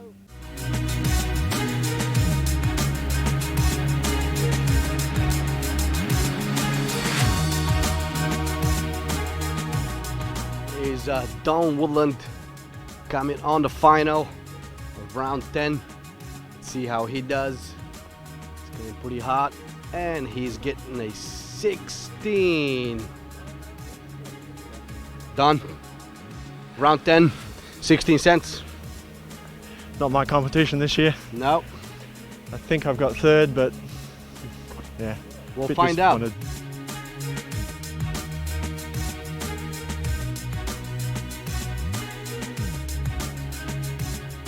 In a no wind competition, he's right over the top of the tuffet, stolen it, and Fabrizio gets a 3 cents, which puts him at 39 off the center. Fabrizio, 3 cents on that last round, It was very tricky. I'm happy. Yeah. No wind. You came in a little shallow. Yeah, Not but steep not to do. shallow enough. Not shallow enough. Yeah, I should be a little bit more shallow. The last 10 meter, I just got pushed over the top. It's been hard to break. So Jason, and he gets 11. He got 11 cents. Graham Windsor, see how he does. He's coming in, he's handling his parachute absolutely fantastically. Look at that textbook approach. And Graham Windsor with a 13, and that's over the 12 points, which puts him in second place. There's Janine Hayes on her last round coming. And she did 3 cents. Yeah, I've threw it away, did I? 1 centimeter, guys. Fabrizio, congratulations. You're the new Australian champion. Oh, thank How does you. it feel? Well, I feel sorry because I think Graham have done a much better competition than mine. He's been very constant, and I'm kind of sorry. Well, Graham, you had a pretty good run. I did, and yeah. you know, he got you by 1 centimeter. Oh, yeah. So yeah, congratulations to him. He come back after a while off. He's a good jumper and he did well. It's good to see you pull it out of the bag like that. Yeah, we're looking forward to go to the next World Meet together, Yeah. I guess, right? Absolutely. Congratulations to both Thank of you. you. Thank you. Excellent. Let's take a look at the final standings in the accuracy event.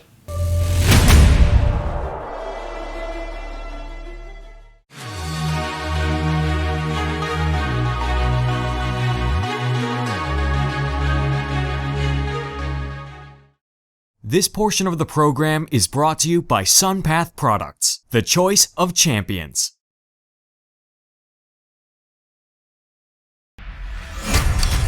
The SunPath student. SunPath quality. Skyhook equipped. Less than $2,400. See your SunPath dealer for more information or go to sunpath.com.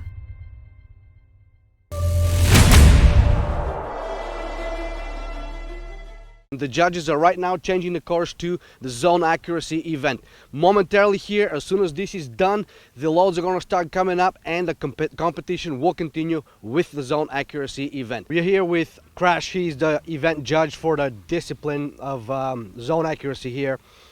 Tell us a little bit about how it's judged and what these zones mean. Oh, okay.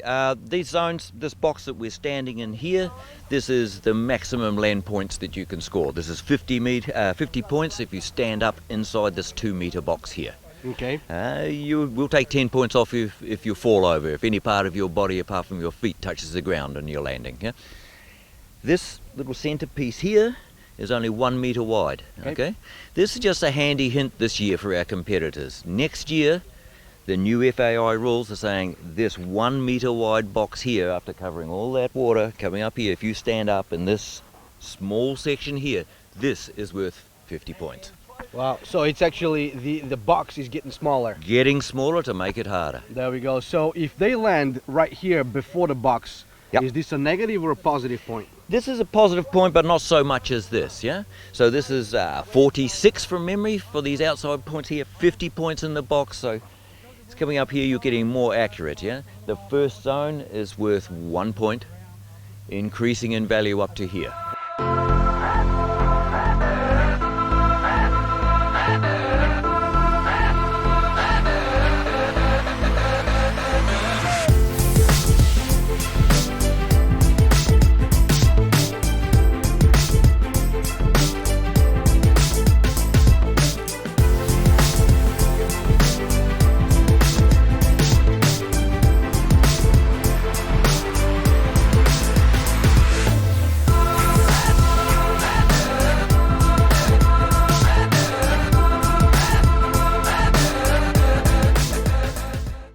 Yeah, downwind accuracy, always a challenge.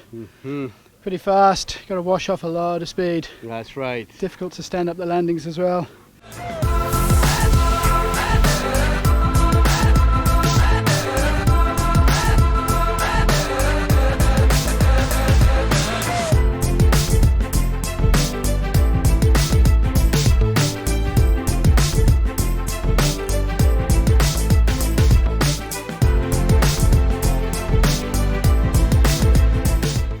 Oh yeah, not too bad.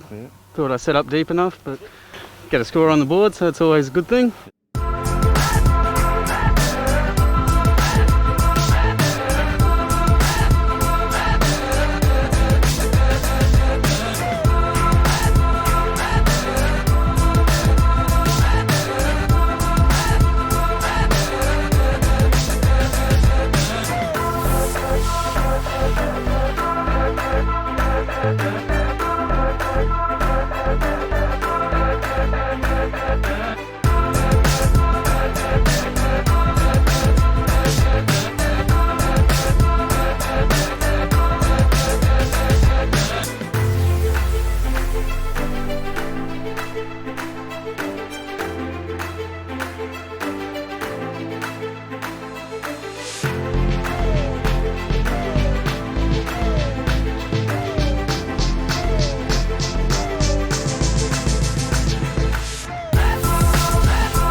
Zone accuracy, an interesting round, guys. What was up with that? Oh, it's just a bit downwind, lots of donuts. We all like eating donuts. Yeah. Last jump of the comp, coming in hot. Coming in hot, Yeah. passing all the way out of course. Yeah. Yeah. Good fun. Good fun. What do you think, buddy? It's all right. It's all right. Nice jump to end the day.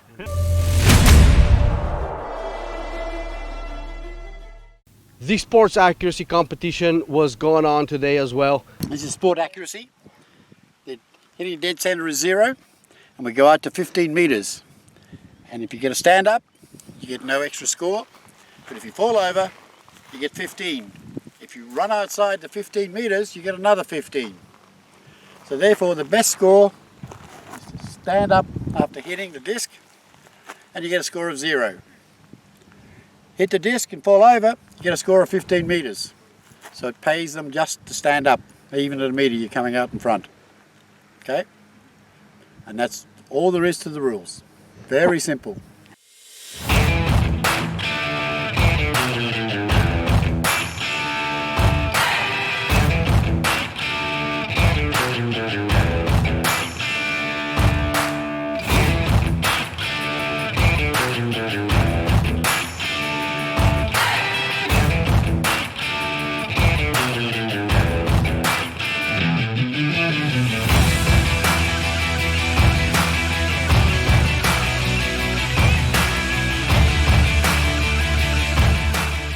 The sun is setting here on the 2017 Australian National Skydiving Championships at Skydive York. We were able to finish 2 rounds of speed, 2 rounds of zone accuracy, and 2 rounds of distance. Actually, the competitors are right now on the last lot of the day, the last lot of these competitions. This is the open and in zone accuracy. We're going to bring you these jumps in a moment.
This portion of the program is brought to you by the Shire of York, Western Australia. Soak up our fantastic atmosphere. Enjoy our tranquility.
Let's take a look at the final standings in the canopy piloting event.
This is the end of 2017 Australian National Skydiving Championships held right here at Skydive York. New records were set, new friendships were made, lots of hot skydives and a great competition. If you guys haven't seen it, please do so. You can do so at Skydive TV, skydive-tv.com, or you can download our app and enjoy the programs. My name is Sammy Vasiliev and you are watching Skydive TV. Bye bye.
The SunPath student. SunPath quality. Skyhook equipped. Less than $2,400. See your SunPath dealer for more information or go to sunpath.com.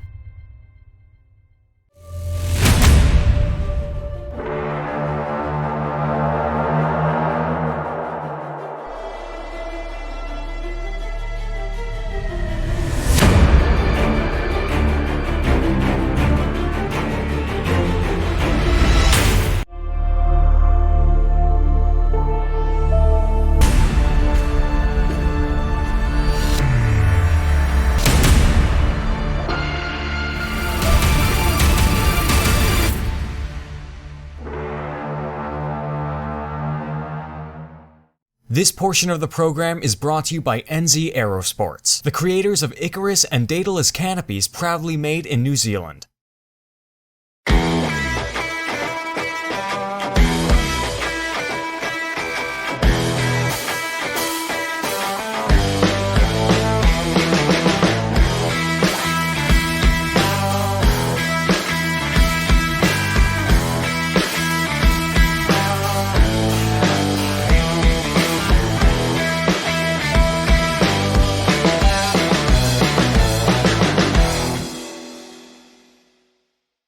Welcome everybody, thank you for coming. We would have been a little bit earlier, but we just had to wait for these flamingos to get off the drop zone and do their stuff. At this Nationals, there's already been some national records. Two of them were actually world records, but unfortunately we only have one FAI rated judge here, so it couldn't be classed as a world record. But it is a national record. Wingsuit performance flying, Lukey Rogers. Longest distance, 4.708 kilometres.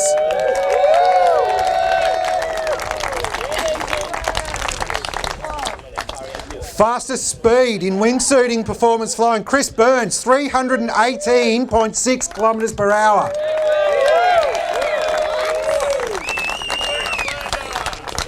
And I have to say, for the very first round, the very first jump of the new format of Blast, Gastronauts 19 points in time. Speed skydiving, first national, I think probably the first Australian officially to go over 400 kilometres an hour, 424 kilometres per hour in speed skydiving. Well done, Mark. Brilliant stuff. He held that record for about 32 seconds when Tim Cohen jumped out next and reached 457.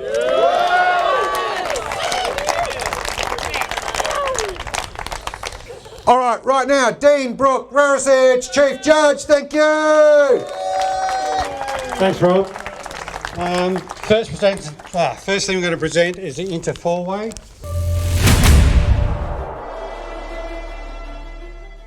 In third place, with 76 points, we have Team 310.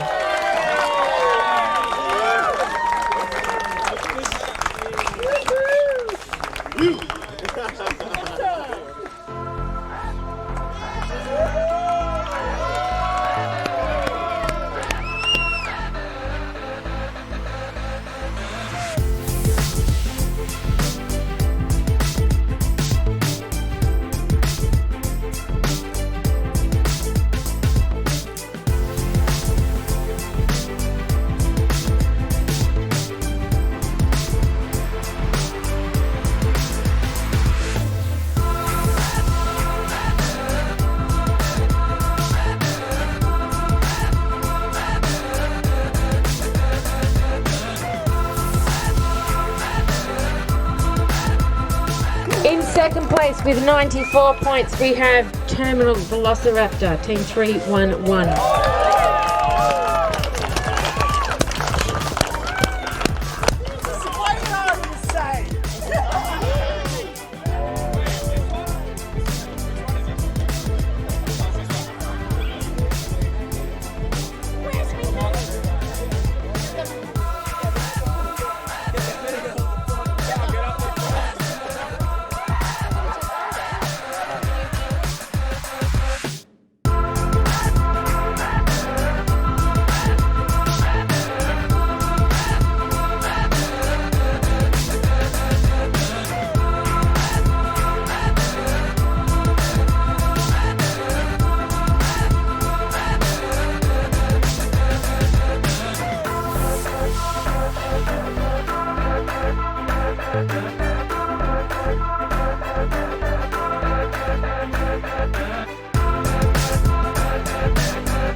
And in first place, we have, with 100 points, Megasaurus Rex.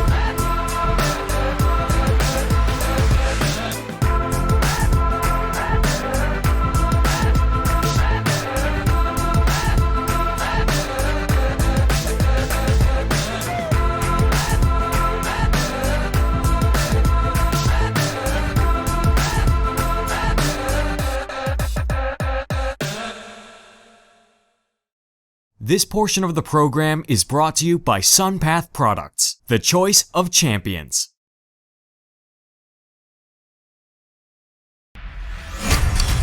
The SunPath student. SunPath quality. Skyhook equipped. Less than $2,400. See your SunPath dealer for more information or go to sunpath.com.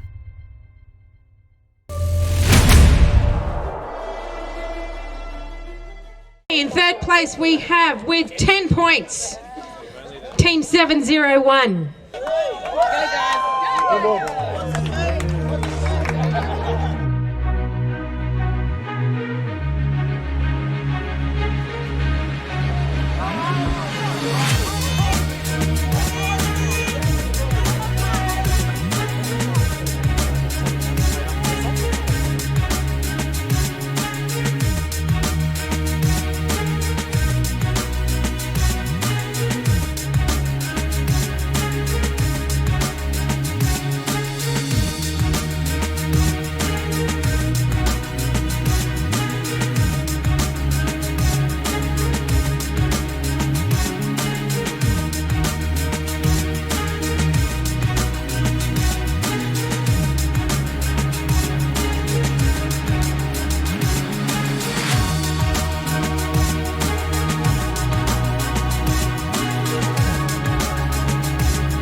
In second place, we have Team 702.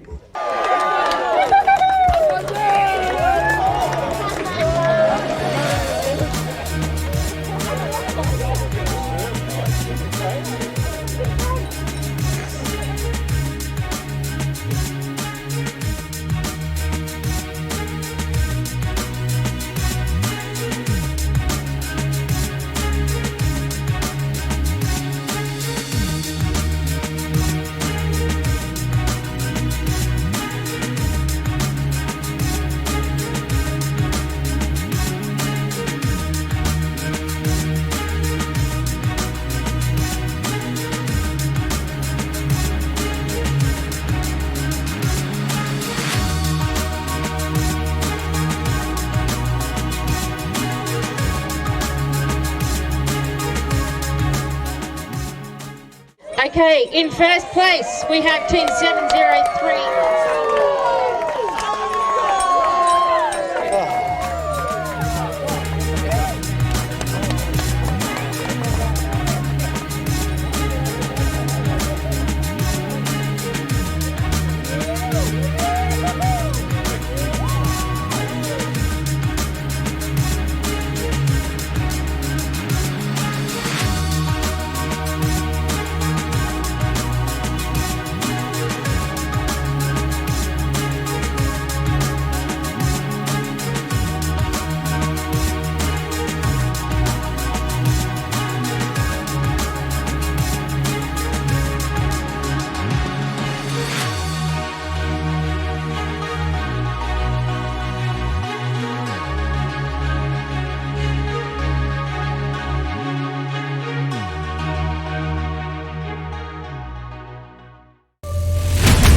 Intermediate wingsuit.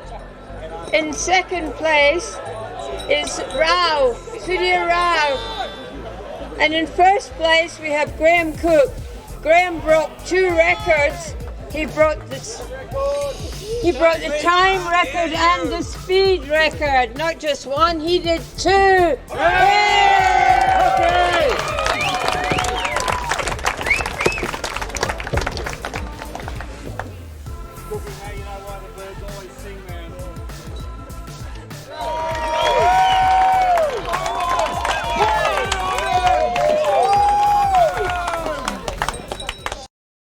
This portion of the program is brought to you by the Shire of York, Western Australia. Soak up our fantastic atmosphere. Enjoy our tranquility.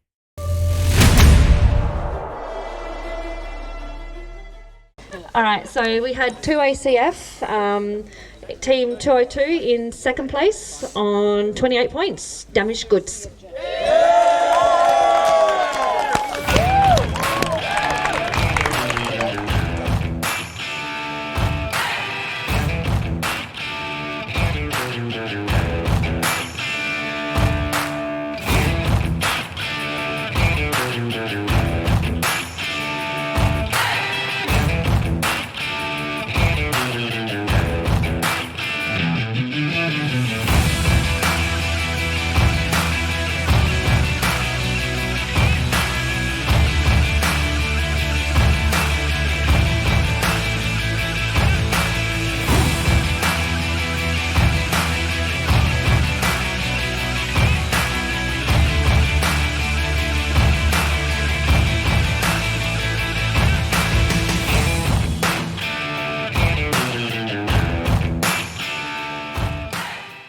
First place, Team 201 with 74 points. Chaps.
This portion of the program is brought to you by Paragear, serving skydivers since 1960.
wingsuiting.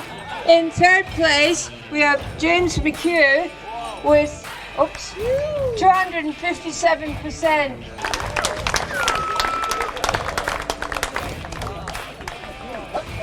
In second place, we have Chris Byrne with 281%, and Chris also has a record for the fastest speed. Yay!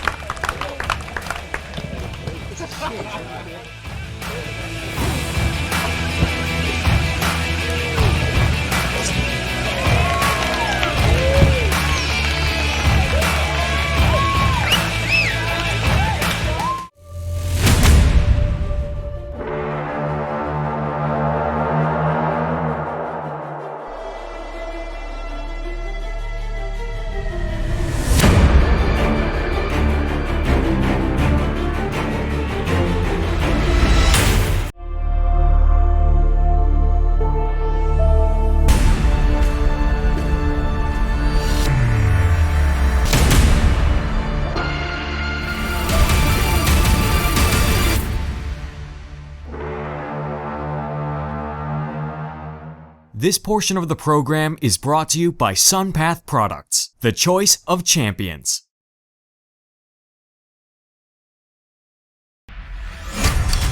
The SunPath student. SunPath quality. Skyhook equipped.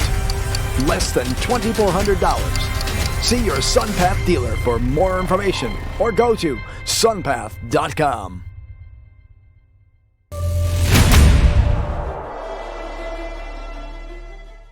In third place, we have Mr. Michael Wallace.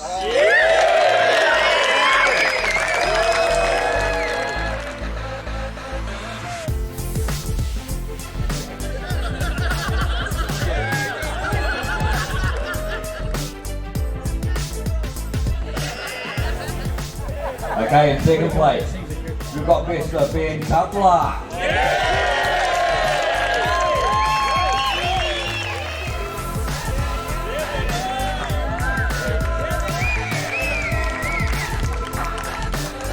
First place in intermediate accuracy, we have Austin Powers.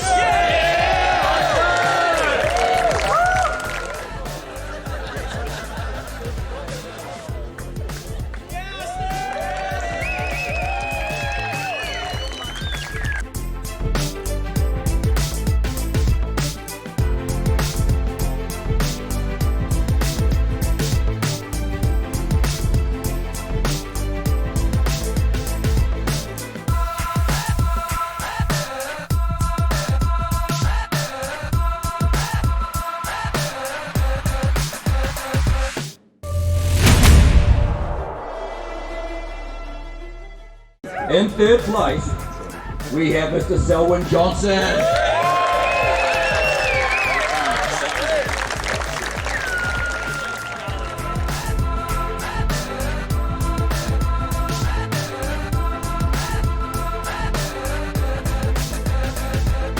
In second place, we have all the way from the UAE, Ms. Cornelia Miha.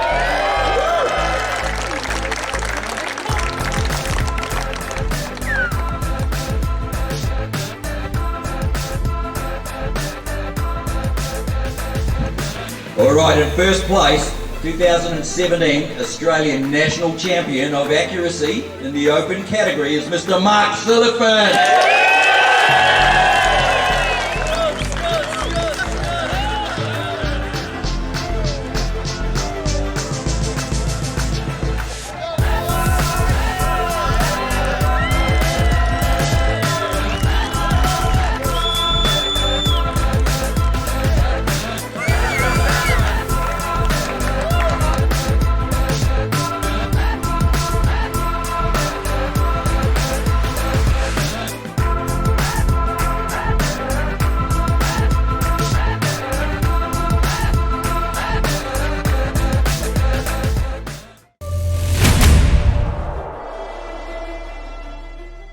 In third place, with a combined score of 147 points, is Austin Lawson.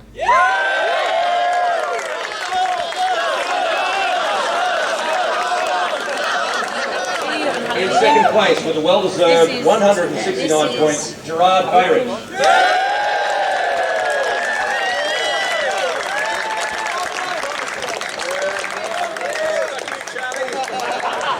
And in first place with a perfect 200 points, Timothy Collins.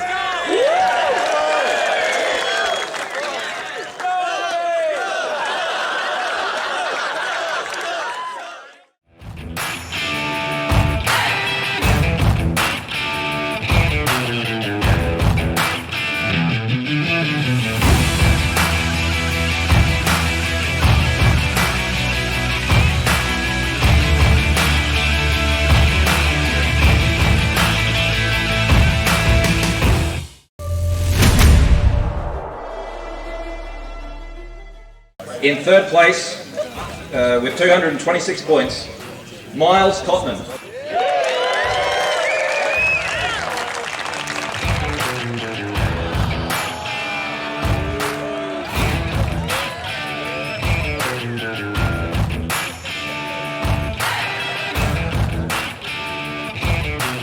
In second place, with a score of 236 points, is Bradley Jones.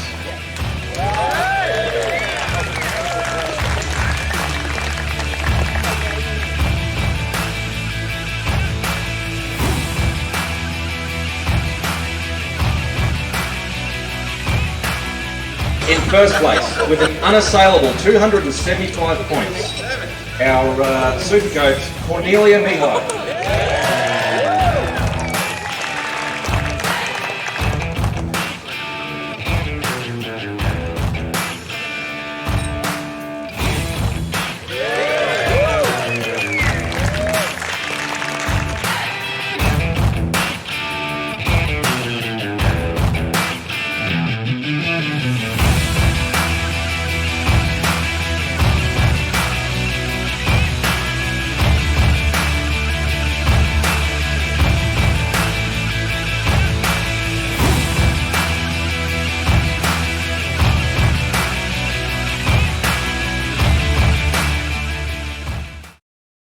This portion of the program is brought to you by the Shire of York, Western Australia. Soak up our fantastic atmosphere. Enjoy our tranquility. Third place, Austin Lawson.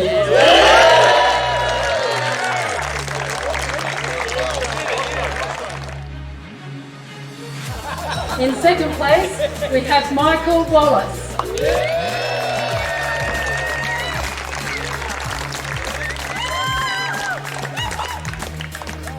And in first place, intermediate champion, Timothy Kong.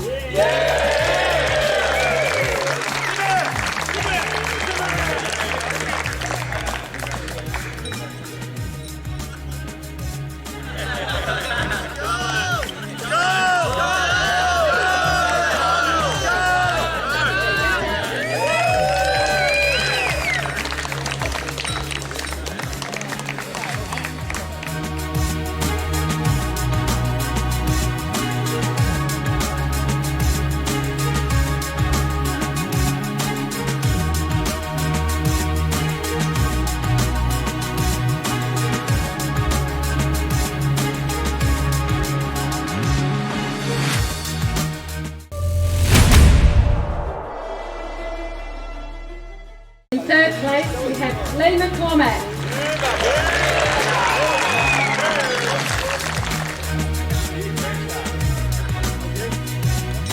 And in second place, for receiving gold as the Australian champion, is Darren Greaves.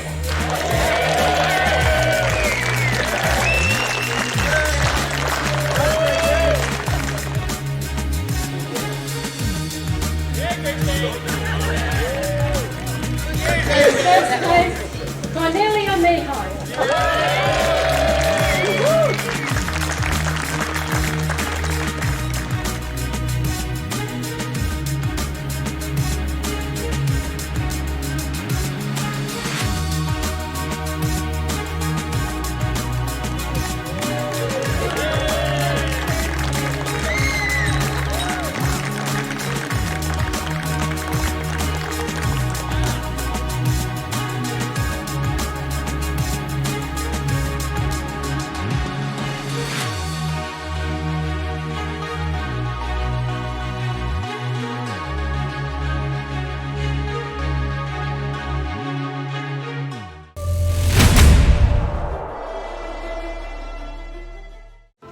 intermediate, our overall third place getter is Mr. Michael Wallace. Second place getter, Timothy Cole.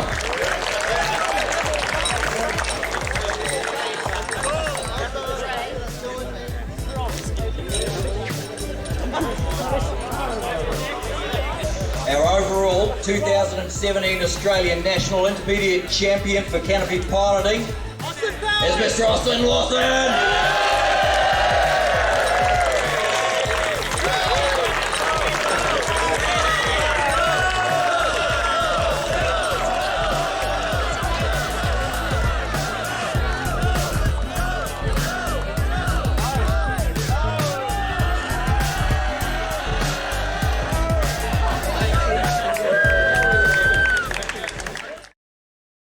This portion of the program is brought to you by Paragear, serving skydivers since 1960.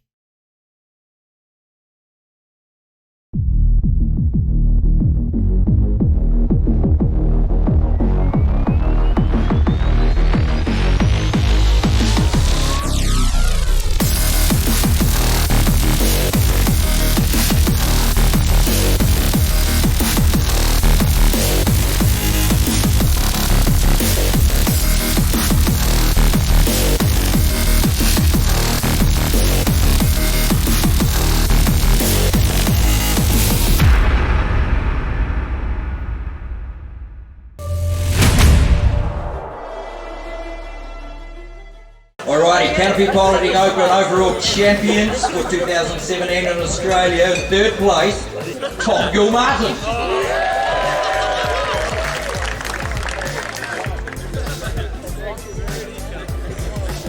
In second place, with the silver medal for 2017 in Australia and the title of Australian National Champion, we have Mr. Brad Jones.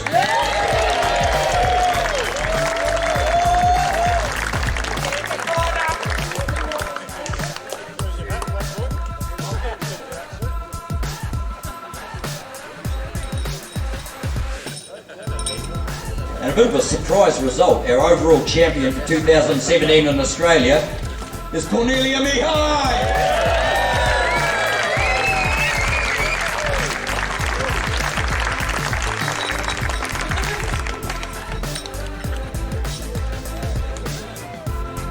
Canopy Piloting 2000 champion!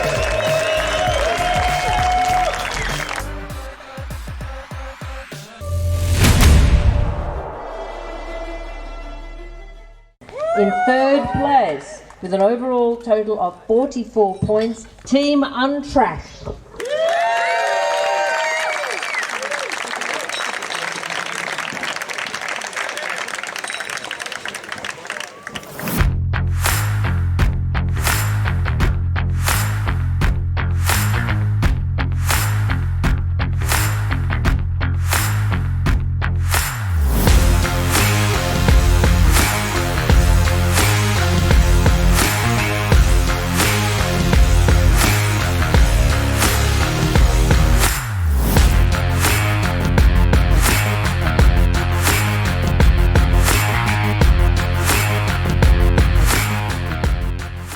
In second place, with certificates for silver, a total of 46 points, it's close fought competition, Team Kiss My Booty.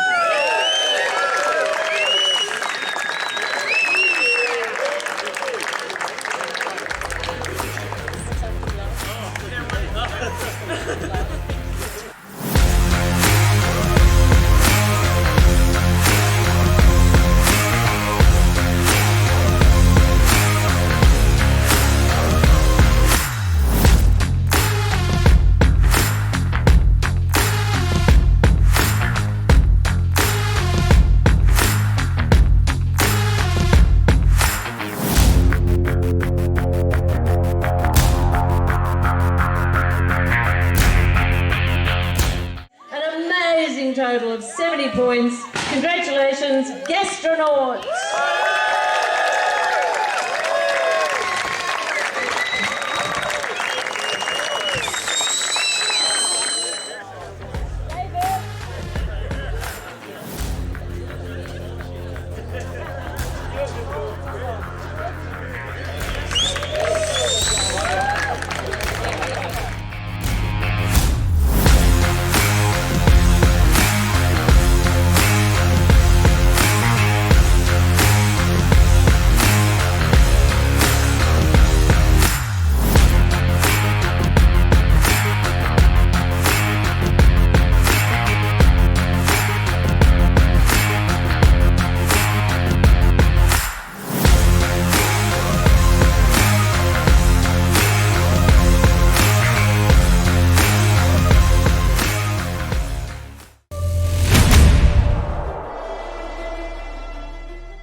This portion of the program is brought to you by NZ Aerosports, the creators of Icarus and Daedalus canopies proudly made in New Zealand.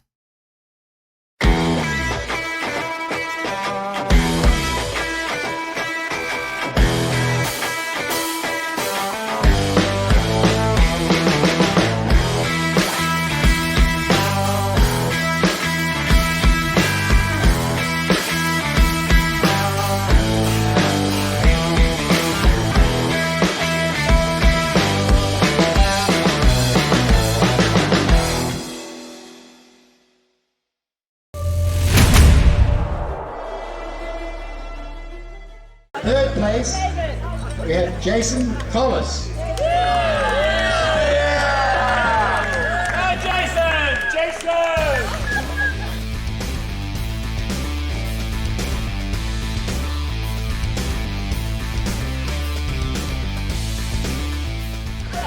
The best score of the day was Ariel White.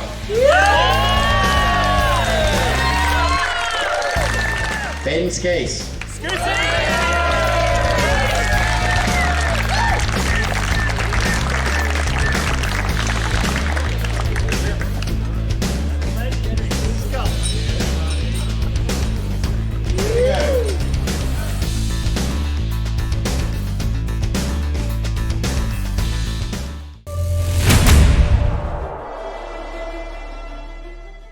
In third place, with an average speed of 414.3 kilometers an hour, is Dmitry Didenko.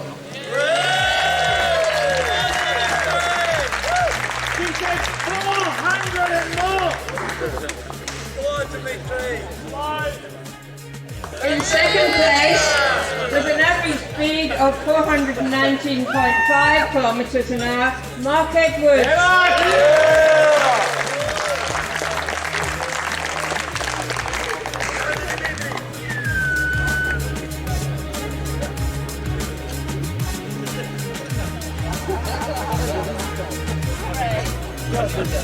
And the champion with an average speed of 446.1 kilometers an hour and an Australian record for a run of 457.8 kilometers is Tim O'Connor.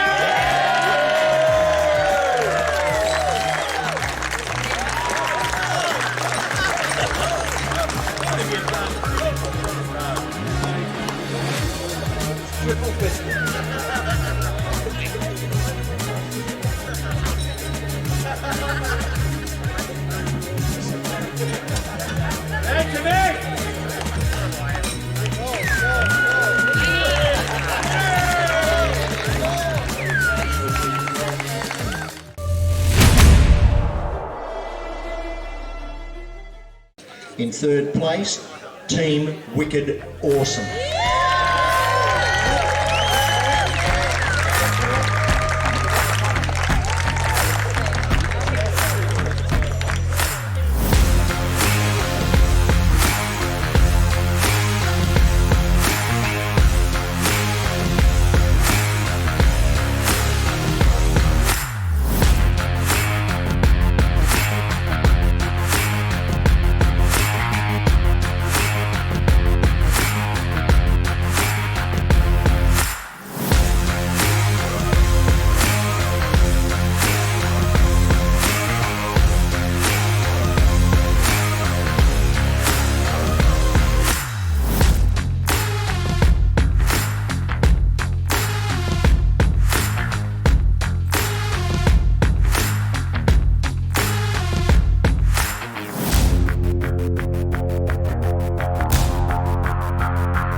Running Hot Australian champions.